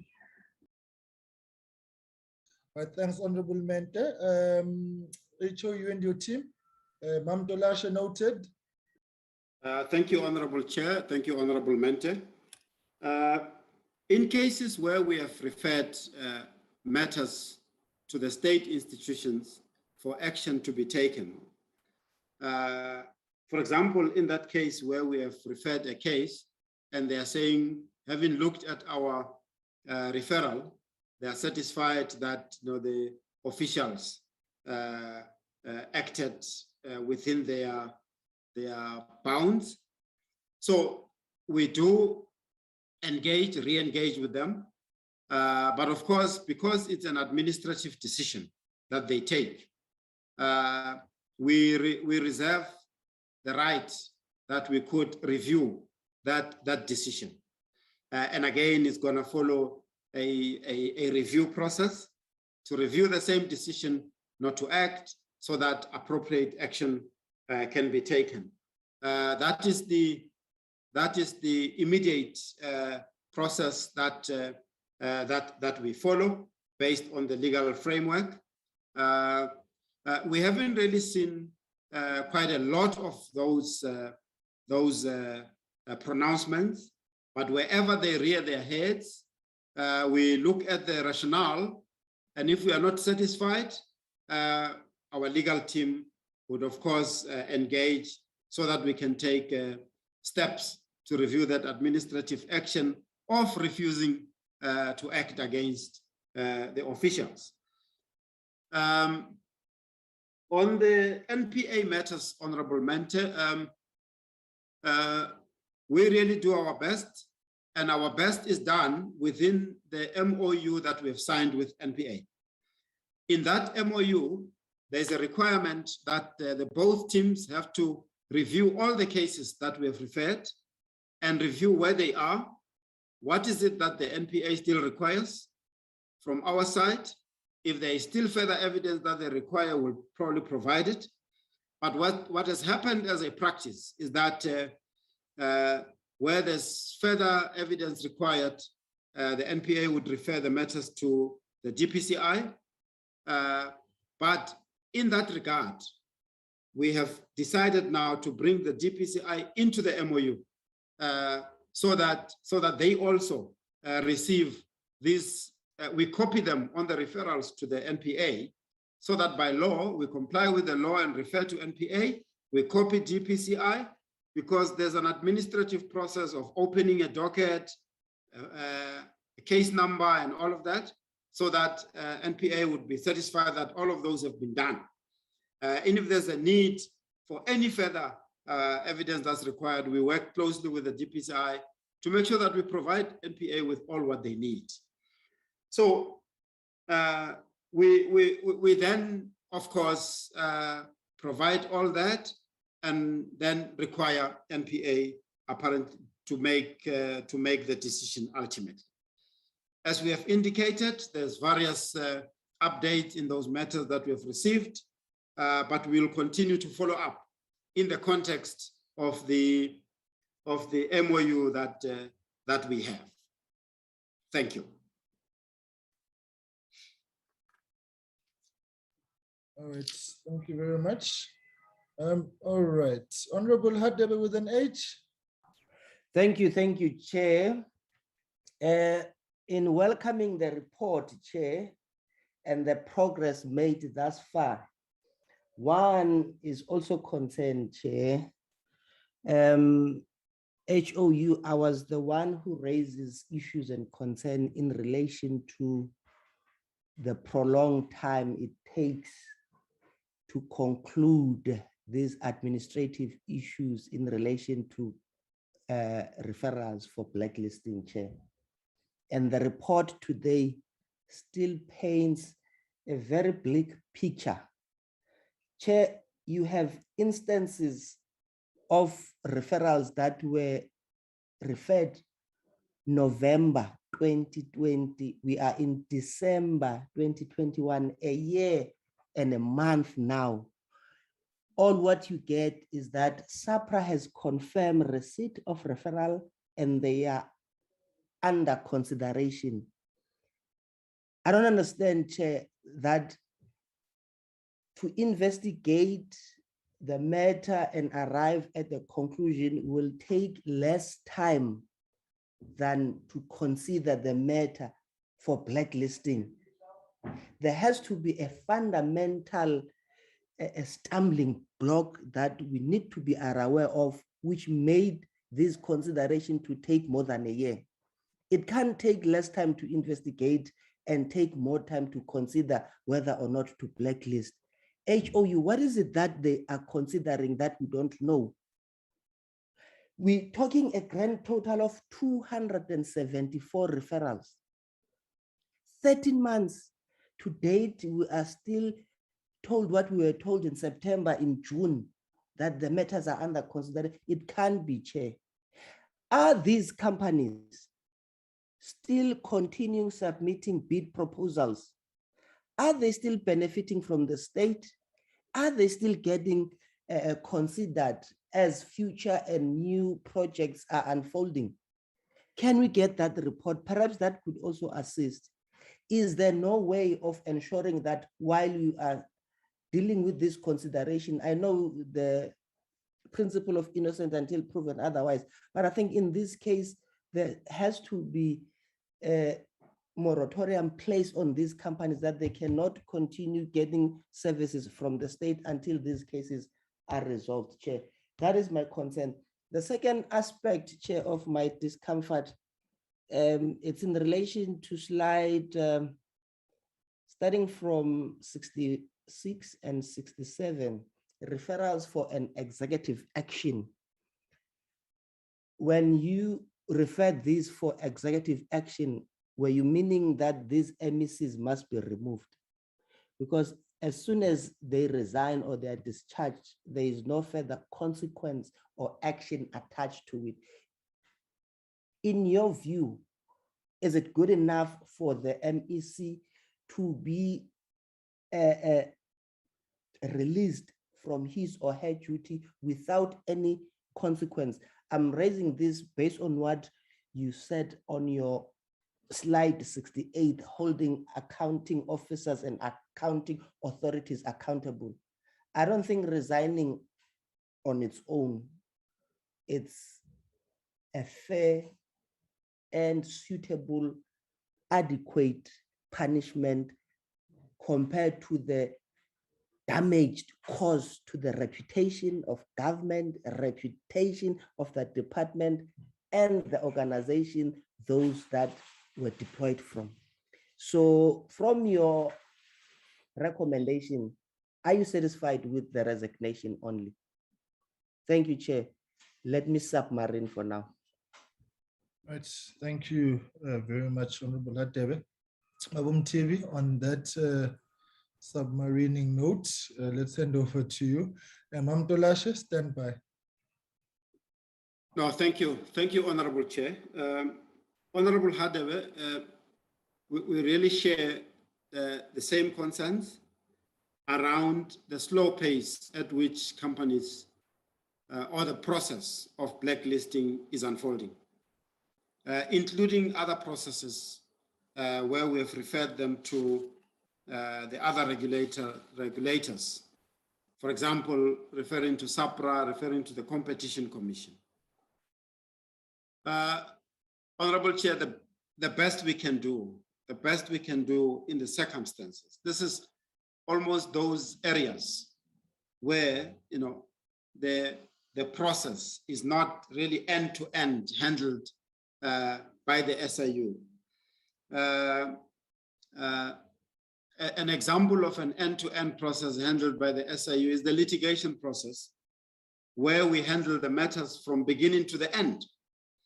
In all of these matters where we hand over, we are really seeing sort of some inefficiencies creeping in.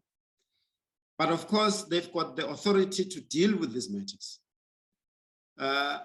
In fact, I am really tempted to say, in a similar way that the Honorable Committee indicated that they would approach the state institutions to check and find out whether they're not acting on the officials in their disciplinary process. The Honorable Committee could probably also consider approaching these regulators, SAPRA, Competition Commission, but in the main also the state institutions that we have referred to. Because in terms of the process, it is the state institution which had appointed this service provider to take action and blacklist them. But Honorable Chair, I don't want to just leave it there. I would like to, for the committee to give us probably few days, and I'm saying few days, probably until Friday, where we can ourselves also just look at what they call legal standing. Whether we could have the legal standing of taking these matters ourselves as an interested party. Whether can't we, as an interested party, institute this administrative process? But of course, that would be subject to legal advice by our committees. Because if we are to be able to assist and be part of the process to process these administrative actions, we will really put our efforts behind that and make sure that they're actioned quickly.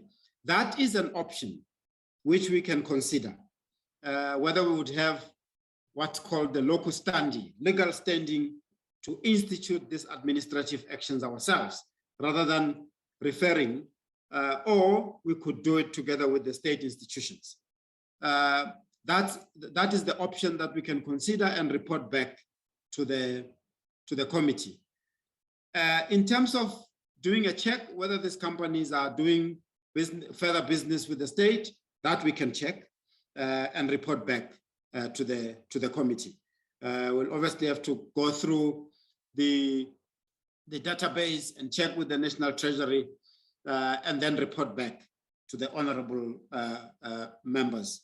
That's the best we can really do, Honorable Hadebe, because honestly, the longer we delay in dealing with this blacklisting and other regulatory interventions, then it really just sends a wrong message to these companies that are involved. And the potential is there that they might still be doing business with the state elsewhere, and that is what we want to stop. So we offer, Honorable Chair, number one, we will consider the option whether we could, on a legal basis, have a standing to do this administrative process as SIU, alternatively together with the state institutions relevant, and then we will check if these companies are still doing business with the state. With regard to the executive authorities, yes, it is my view that a resignation is not enough. We should be consistent when we deal with these issues of resignation. We are treating everyone the same way. As a principle, a resignation should not absolve anyone, whether you're an official or an executive authority. It should not absolve you from criminal process where there's evidence pointing to criminality. It should not absolve you from a civil litigation where there's evidence pointing that you would have participated in the damages and the losses suffered by the state. And there are examples where these former executive authorities are cited in the court papers. We've cited them at the special tribunal in the cases where we are seeking to set the contract aside and recover the monies. There's also referrals to NPA with regard to evidence that points to criminal action on these executive authorities. So just to answer the question, we are of the view that the same way we treat resignation at officials level, we should treat it the same way. It should not absolve anyone from any further actions, civilly or criminally. Thank you, Honorable Chair. Okay, thank you very much, HOU. Ma'am Dolashe, over to you, ma. Thank you very much, Honorable Chairperson. Good day to you, colleagues, and good day to Advocate Muchibi and his team. Once again, Chair, I want to appreciate the extensive report that we are receiving today. It is, as it is always the case, appreciate the progress made since the last presentation, Chair. Indeed, a lot of work is being done here. Chair, Honorable Becky did covered me insofar as the last point from Advocate Mutibi.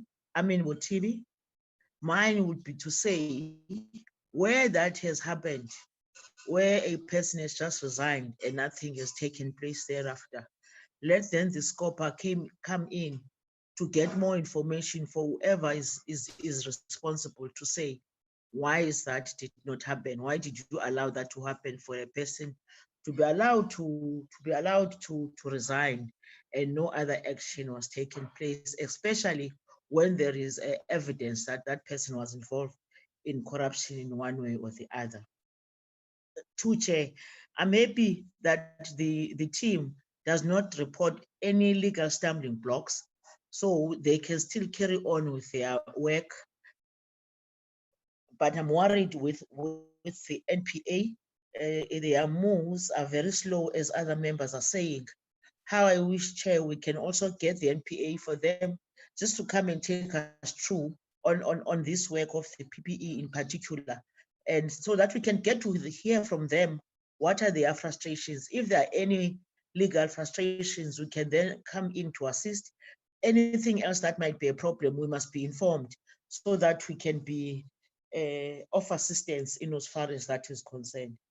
The second one, Chair, is that when the referrals are in the Premier's office and there is much that is taking place in that regard, or as we are getting to hear that those people are not in the full-time employment of government, they are service providers or they are whatever, I guess those premiers must be brought to before the SCOPA, Chair, for them to give us more information and account themselves on what exactly are they doing, because I know for a fact that all premiers in their state of the province, they committed and recommitted to fight corruption.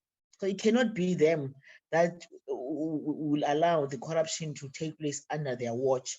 So let them bring before us so that they can explain to us and be made aware of the fact that if themselves are beginning to be stumbling blocks insofar as fighting corruption is concerned, they must know that within no time they're going to be liable.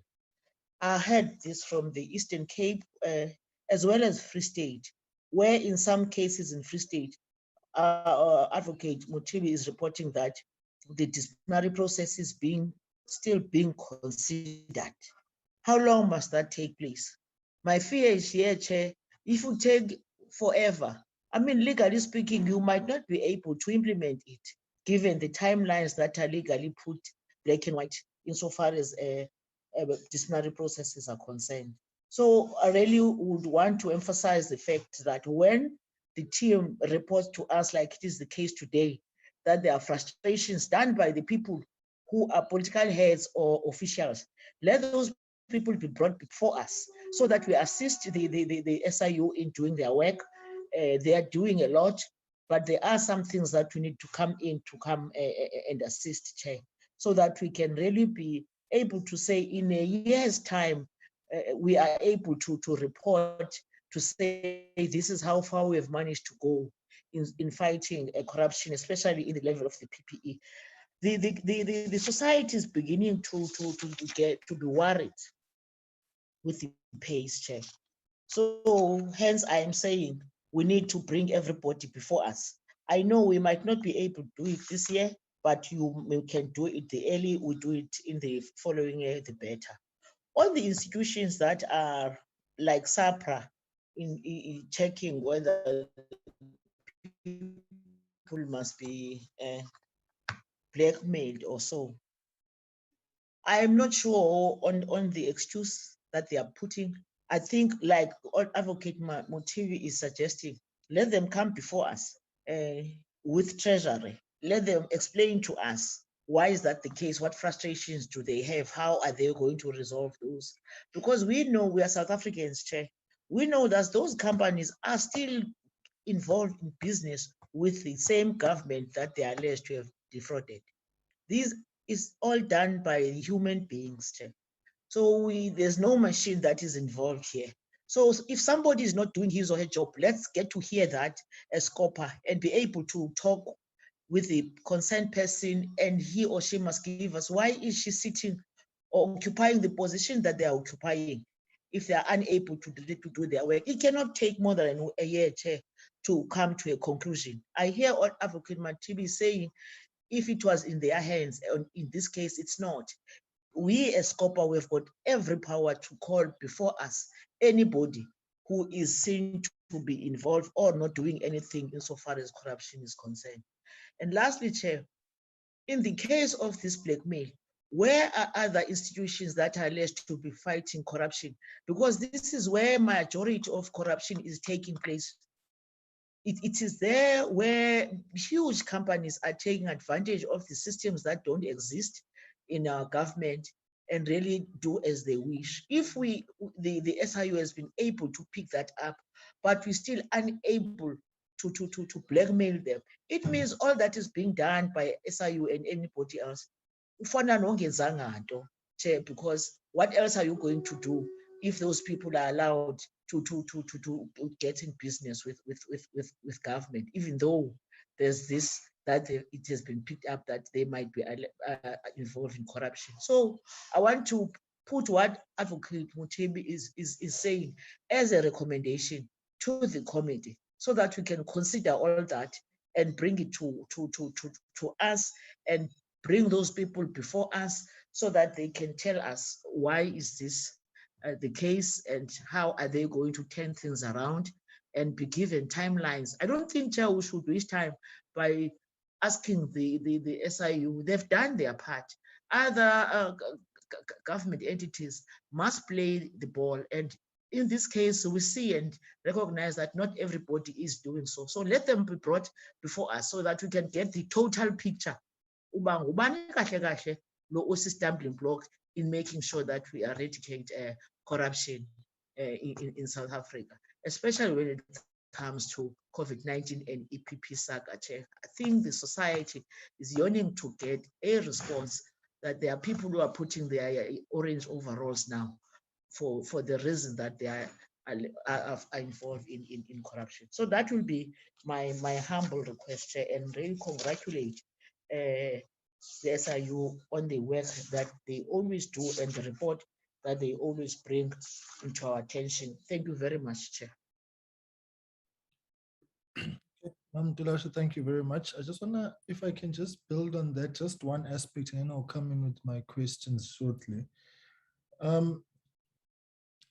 You see, the major challenge with the South African economy and business growth trajectory is an over-reliance on the tendering system and a mushrooming of businesses through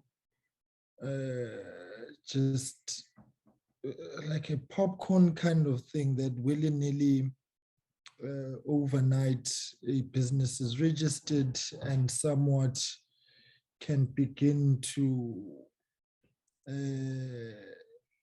function. And I'm certainly not taking away from the need of a diversification of the market and of businesses and the offering of business opportunities to everyone.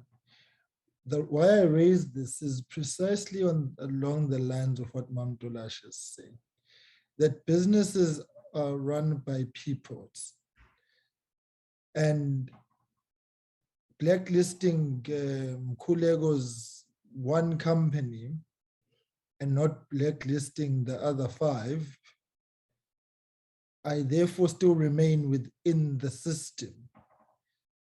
And the vulnerabilities of the system continue to be exploited because we are not dealing with individuals, which is something we need to consider. So I'm framing it in that way, Babum Tibi, to gauge your sense of the need to blacklist people who are party to the so-called companies that are there. I mean, some of these companies you can't even trace to a physical address. They are run from a bag in a restaurant in a mall, and if there's no network there, they move on to the next one, which has got coverage. And so the major challenge here is the tendering system, which is not building up state capability or business capability for that matter.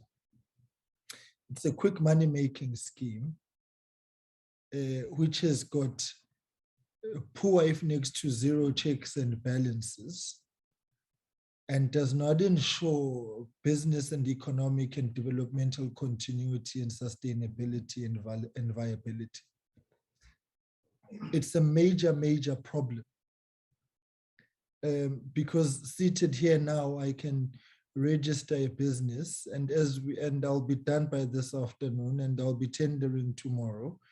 And if you are connected, you will be receiving a tender by Friday.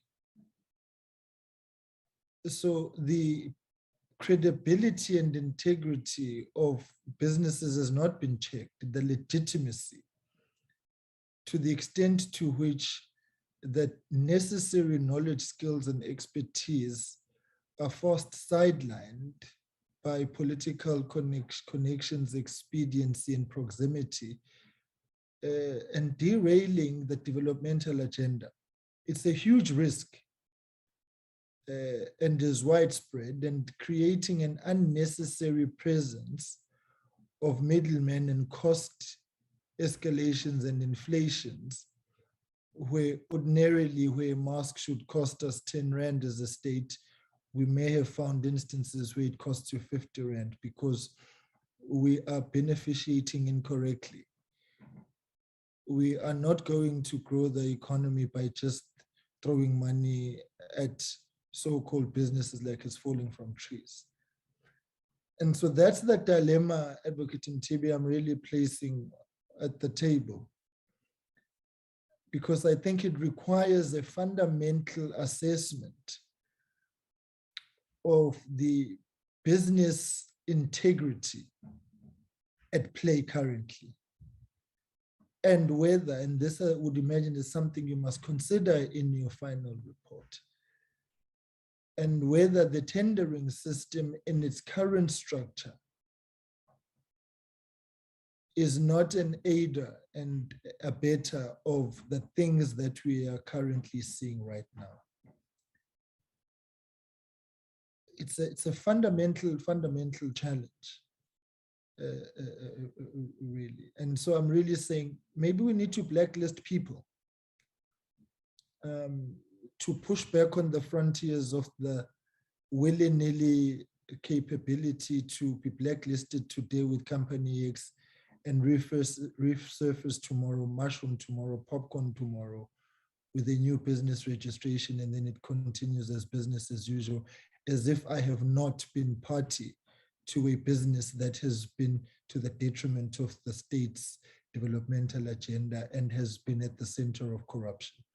So I'll come back with other issues, but I thought Mamdulasha raises a fundamental point, which I think requires us to revisit the current arrangement. Advocate Mtibi, over to you.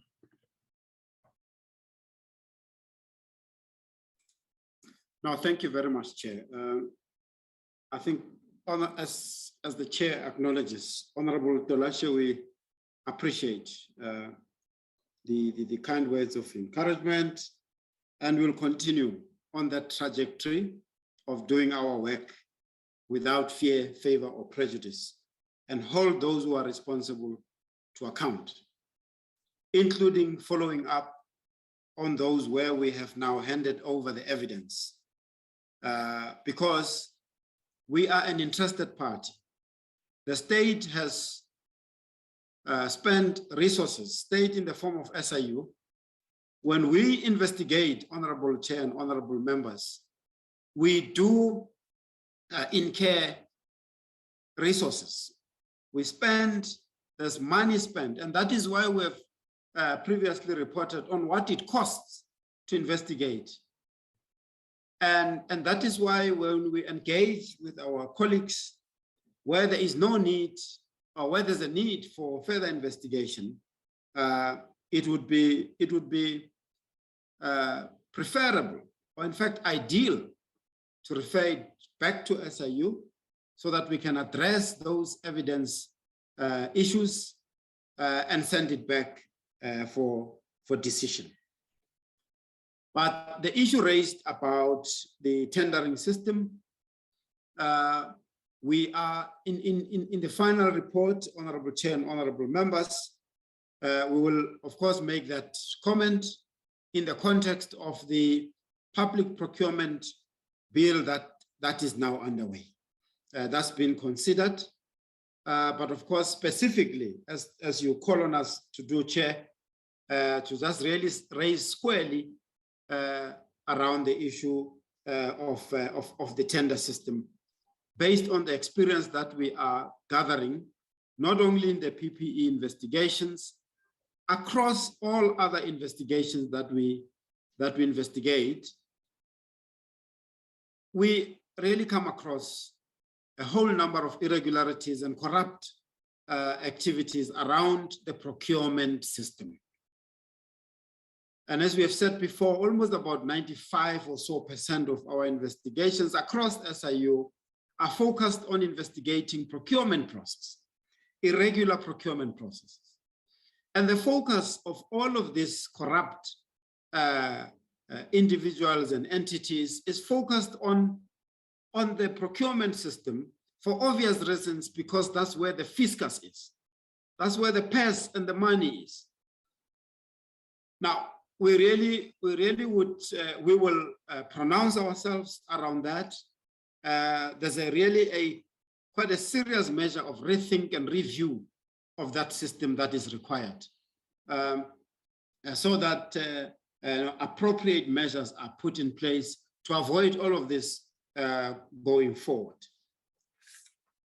Now, on the blacklisting process, I really agree with you, Honorable Chair and honorable members.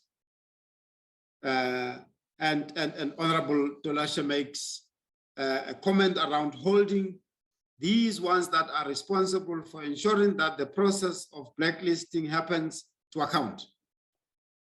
But Chair, you're raising an issue fundamental on the nature of blacklisting, that we should consider blacklisting the directors of these companies or individuals in these companies. And Chair, that really reminds me of a legal concept that is well established in the company's law relating to unveiling or lifting the corporate veil. And that concept applies where a company has conducted irregularities and the courts had to decide whether to lift or uplift the corporate veil under which these directors more often hide behind. Lifting the corporate veil and going direct into the directors to ensure that they are also held to account. Hence, the concepts like declaring the directors delinquent and so on. But in this regard, we will really take that call to heart, Honorable Chair, with the legal team internally, review this blacklisting process. And I am of the view that there is an opportunity here to ensure that we also demonstrate accountability on the directors. Because Honorable Chair and honorable members, it is not far-fetched, as the Honorable Chair says, that you would blacklist a company and the director related would now go and recreate a company elsewhere and still continue to do business. So we take that to heart, Chair. We will look at it internally and then pronounce and obviously cite the committee in terms of what our views are as we contribute to the final report. Reliance on the tendering system. Yes, I think that's really part and parcel of just pronouncing on the risks around that we have observed during our investigation, the risks around this tendering system and how is it that they can be mitigated in our view, and then of course contribute to the legislative process of reviewing this public procurement legislation. Thank you, Honorable Chair. That's my response. Okay, thank you very much, Advocate Mtibi. We certainly look forward to your final report. Just two quick things, and one you've already touched on that I wanted to raise, HOU. Your costs so far that you have incurred with these investigations, how much it is at this point. And I just want to go back to the trust you spoke about, the SIU trust. to check how much is there already. I may have missed that. And I think HOU, since we have you here, I think it would be important that you make a comment on the issues surrounding the SIU. There is a public protector investigation into the SIU. And I just think the one thing one would want to gauge is whether you are cooperating with that investigation, so that we do not keep it in the shadows, because we must at all times guard the fundamental integrity of the SIU. The guard of the garden itself must be beyond reproach. And I think the issues that have been raised are very, very serious. And so I think a comment in that regard, let me just leave it at that. So just those three things on my side, and then we will bring it to a conclusion, colleagues. Babu Mtivi, over to you. No, thank you. Thank you, Honorable Chair. Honorable Chair, with regard to the costs and the SIU Trust, may I request the Honorable Committee just to give us, you can give us a few days and give us a deadline where we can come back to the committee in writing on where the cost, when I checked with the team, when we prepared this presentation, would not have really materially differed from the previous ones we reported. But of course, we need to indicate that to the committee. We will do so, and then also indicate the status of the SIU trust account. If I can humbly request the committee to give us the date, it shouldn't take long for us to compile that specific deadline. I haven't checked with our colleagues, particularly the finance department, but if we do our best, we can. Today is Tuesday. We can come back on Friday, Honorable Chair, and submit. No, Friday. Friday. We will try our best to come back on Friday to submit. No, that's fine. Friday is fine. Chair, with regard to the last point,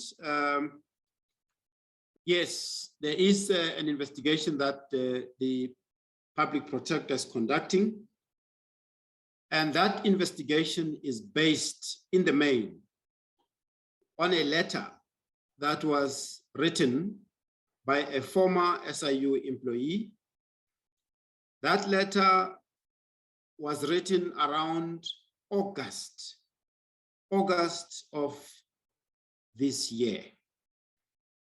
And that letter was referred also to our executive authority, the minister.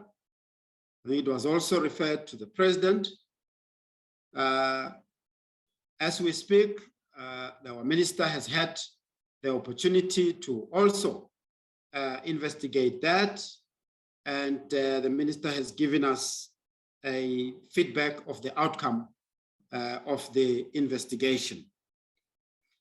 Suffice to say that at this stage, the letter has now gone to the public protector. When we look at it, it's the same letter that was issued in August. And it also, I think, got to find its way into the Sunday Times at the time. And we responded to the Sunday Times. We responded, we cooperated with the process by our minister. We are now cooperating with the public protector. Honorable Chair, we are satisfied, and I can guarantee this to the Honorable Committee, that we put integrity at the center of what we do, administration, good administration and good governance is at the center of what we do. And we are, just a correction, the letter was in August of 2020, not this year. 2020 was the letter which was written by this former SIU executive. So all of the contents of that letter, we are satisfied that it's baseless. It really meant to tarnish the name of SIU and our name. The letter refers to some of the former employees of SIU who have since left. But at this stage, Honorable Chair, I think without going into those merits, we will cooperate with the public protector. We believe that we will be able to respond to each and every allegation there and show that the allegations are baseless and without any basis, and we will execute or extricate ourselves from there. And with regard, the letter also contains that issue that I think even the Honorable Committee asked about it, the allegations around the PPE procurement. I think it was to the value of about 36,000 rand that was conducted at SIU. The Auditor General looked at that. The Auditor General looked at it and they pronounced that there are no irregularities. So we are satisfied, Honorable Chair, that we will be able to demonstrate beyond any reasonable doubt that there are no irregularities, there are no issues as in that letter that was sent to the public protector. Thank you.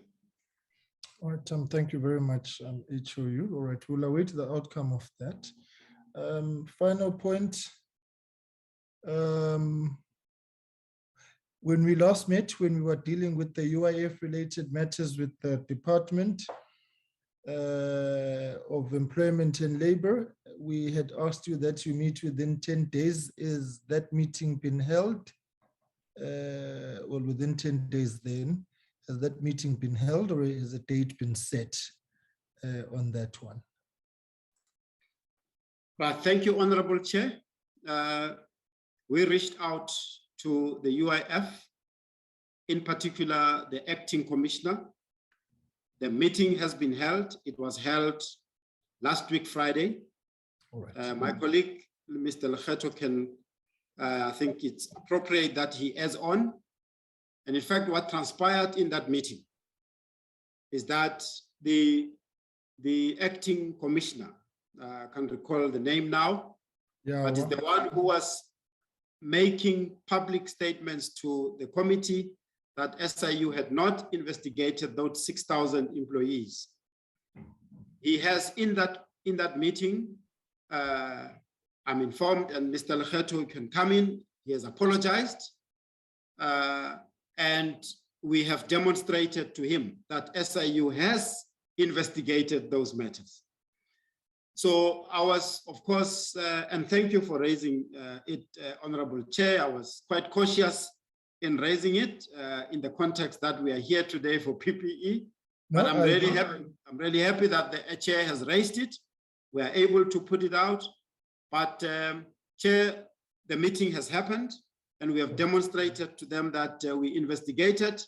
We really await a time when we could reappear, where they can put it on record publicly that we have demonstrated that we have investigated those cases.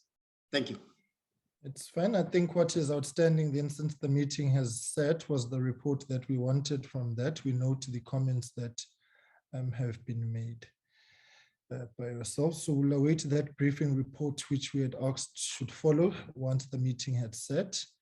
And then I think we'll take the matter forward from there, because I just think it's important we provide clarity on these issues as to avoid public confusion. And not to create a trust deficit where none shouldn't exist really insofar Yes. as state Yes. institutions are concerned. So Thank that's you. fine. We'll await that report. Let me take this opportunity then, colleagues, to thank you very much. I think what we should do, and I take the suggestion as Honorable Hatebe has raised and Honorable Tolashe and Honorable Mente, in particular on so far as the follow-ups with the departments and entities is concerned. But I think let's take that forward once we have met with the presidency tomorrow evening. Because as we've maintained before, these reports go there. They are submitted to the presidency. And I've received communication from the acting minister in the presidency indicating that they've not received a final report and that the reports before us, the 6 progress reports now that the SIU has presented are not final reports, and therefore they're not in a position to speak on those. I fundamentally hold a different view, and they wanted us to postpone that meeting. I fundamentally believe that the SIU has in the 6 reports made findings which are final, and action is required, even if you may call it progress action for lack of a better phrase. Action is required. And therefore for us to then wait and want to deal with these things at the end of the process, I find would be a dereliction of duty, and in itself would be reckless and irresponsible. And therefore, I've made the determination that the meeting tomorrow must proceed tomorrow evening, and for the presidency, whom the reports go to, should be able to, as do all other SIU reports as proclamation, but with this particular focus on the PPEs. We need to know the action steps and implementation program that they have in receiving these reports. Otherwise, it becomes fruitless and wasteful expenditure to commission investigations. And when you receive the reports as the custodian of the report, you don't act on it. So the kicking for touch, which I see now, is one which I think does not set us in good stead. So I think tomorrow evening, colleagues, let's get that update report. And then from there, we schedule as we have suggested. And I would imagine we'd need to set aside a week for that, given the long list of departments and municipalities and entities that we need to interact with. I think, Sisintando, can you go back to all the SIU reports and working with the SIU, pull out succinctly the focus areas of the consequence management, which had been referred to others, to take it forward so that we can write to all of them and schedule them probably for a week when Parliament resumes in 2022, I would imagine, maybe in the second week of February. Sister Ben, if we can maybe tentatively place it there and go through this once and complete it. But I think let us first get a response from the presidency, whom are the custodians of this. So I think let's thank the SIU for the progress report, the update, and thank them for the good work that they've done. Colleagues, tomorrow we have got a joint meeting with the Standing Committee on the Auditor General to be briefed by the AG on the PFMA audit outcomes. And the suggestion has been, because the AG will be briefing cabinet in the morning, is that we start at 10:30 or 11 So round about there, that when they're done, they will come to brief us as a committee, because the House will only be sitting at 3 in any case. But I think maybe, colleagues, because in any case we would have met and we've got sets of minutes that we have not adopted, and some reports, I would request Stombi, can you list them all? And if we can maybe then, colleagues, start tomorrow at 9 and dispense with all our housekeeping matters, the minutes to be adopted, and any other reports that we should do, so that come 11 would have used the time productively, because in any case we would have ordinarily started at 9:30. It's just that request that has been there. So Babu Mtibi and your team, Siyabonga. Babu Somyo? Well, Chairman, Babu. with unrelated matter, with the SIU report, which is very brilliant report, one would like to speak on the meeting which we are going to be holding with the presidency, with the acting minister. Would there be any value if we do so in absence of the minister concerned, who we know is on the trip with the president, serve as a good purpose for that meeting? Having asked that question, what is it that makes us not to agree to the postponement of that meeting, so that the concerned relevant minister is actually present when we deal with those matters? Thank you for that. My understanding is that the minister will be back, the minister and the presidency. That was the update I received about over a week ago on this matter, when there was other discussions just about the modalities of the meeting. So that's my understanding. I've not been made aware of them not being available. The second point is that the fundamental issues that Honorable Hadebe raises insofar as the turnaround time on issues is that we had held a view before as a committee that the reports are submitted to the president as the where the proclamation comes from, and therefore the implementation in large part of some of the issues resides there. And so we needed to make an assessment and a determination as to whether those reports are implemented upon. And this is the 6th report now that the SIU has presented to us. So that was really the rationale.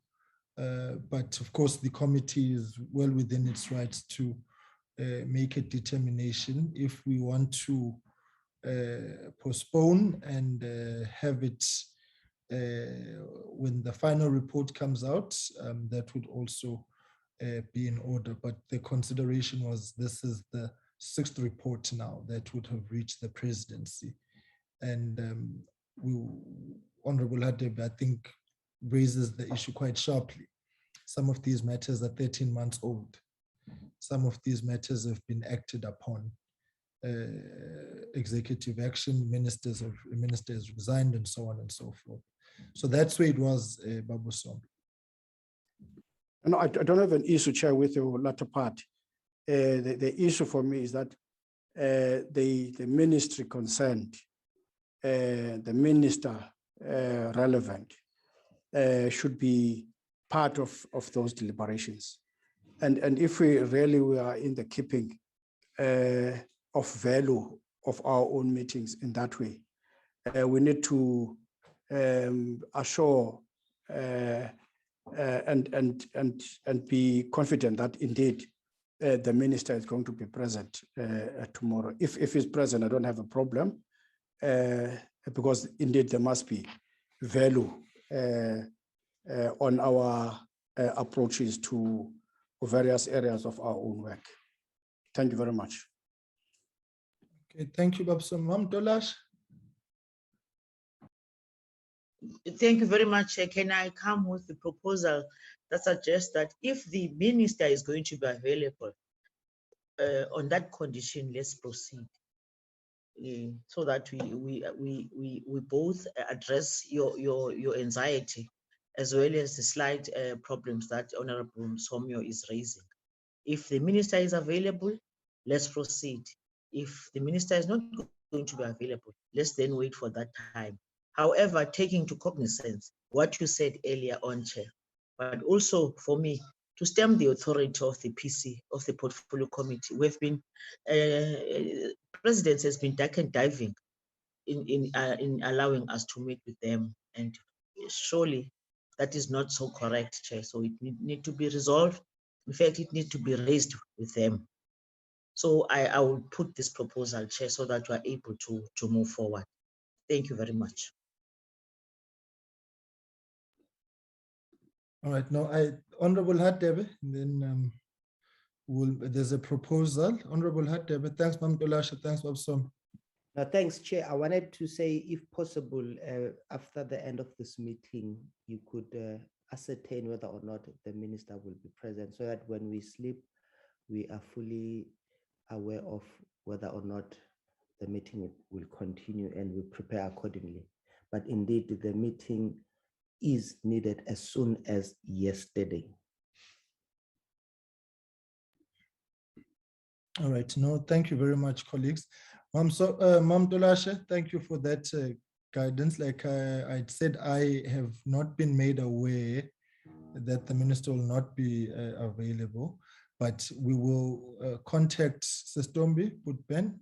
Let's just check with the presidency that the minister will be there, not the acting minister. If not, then we will take it from there.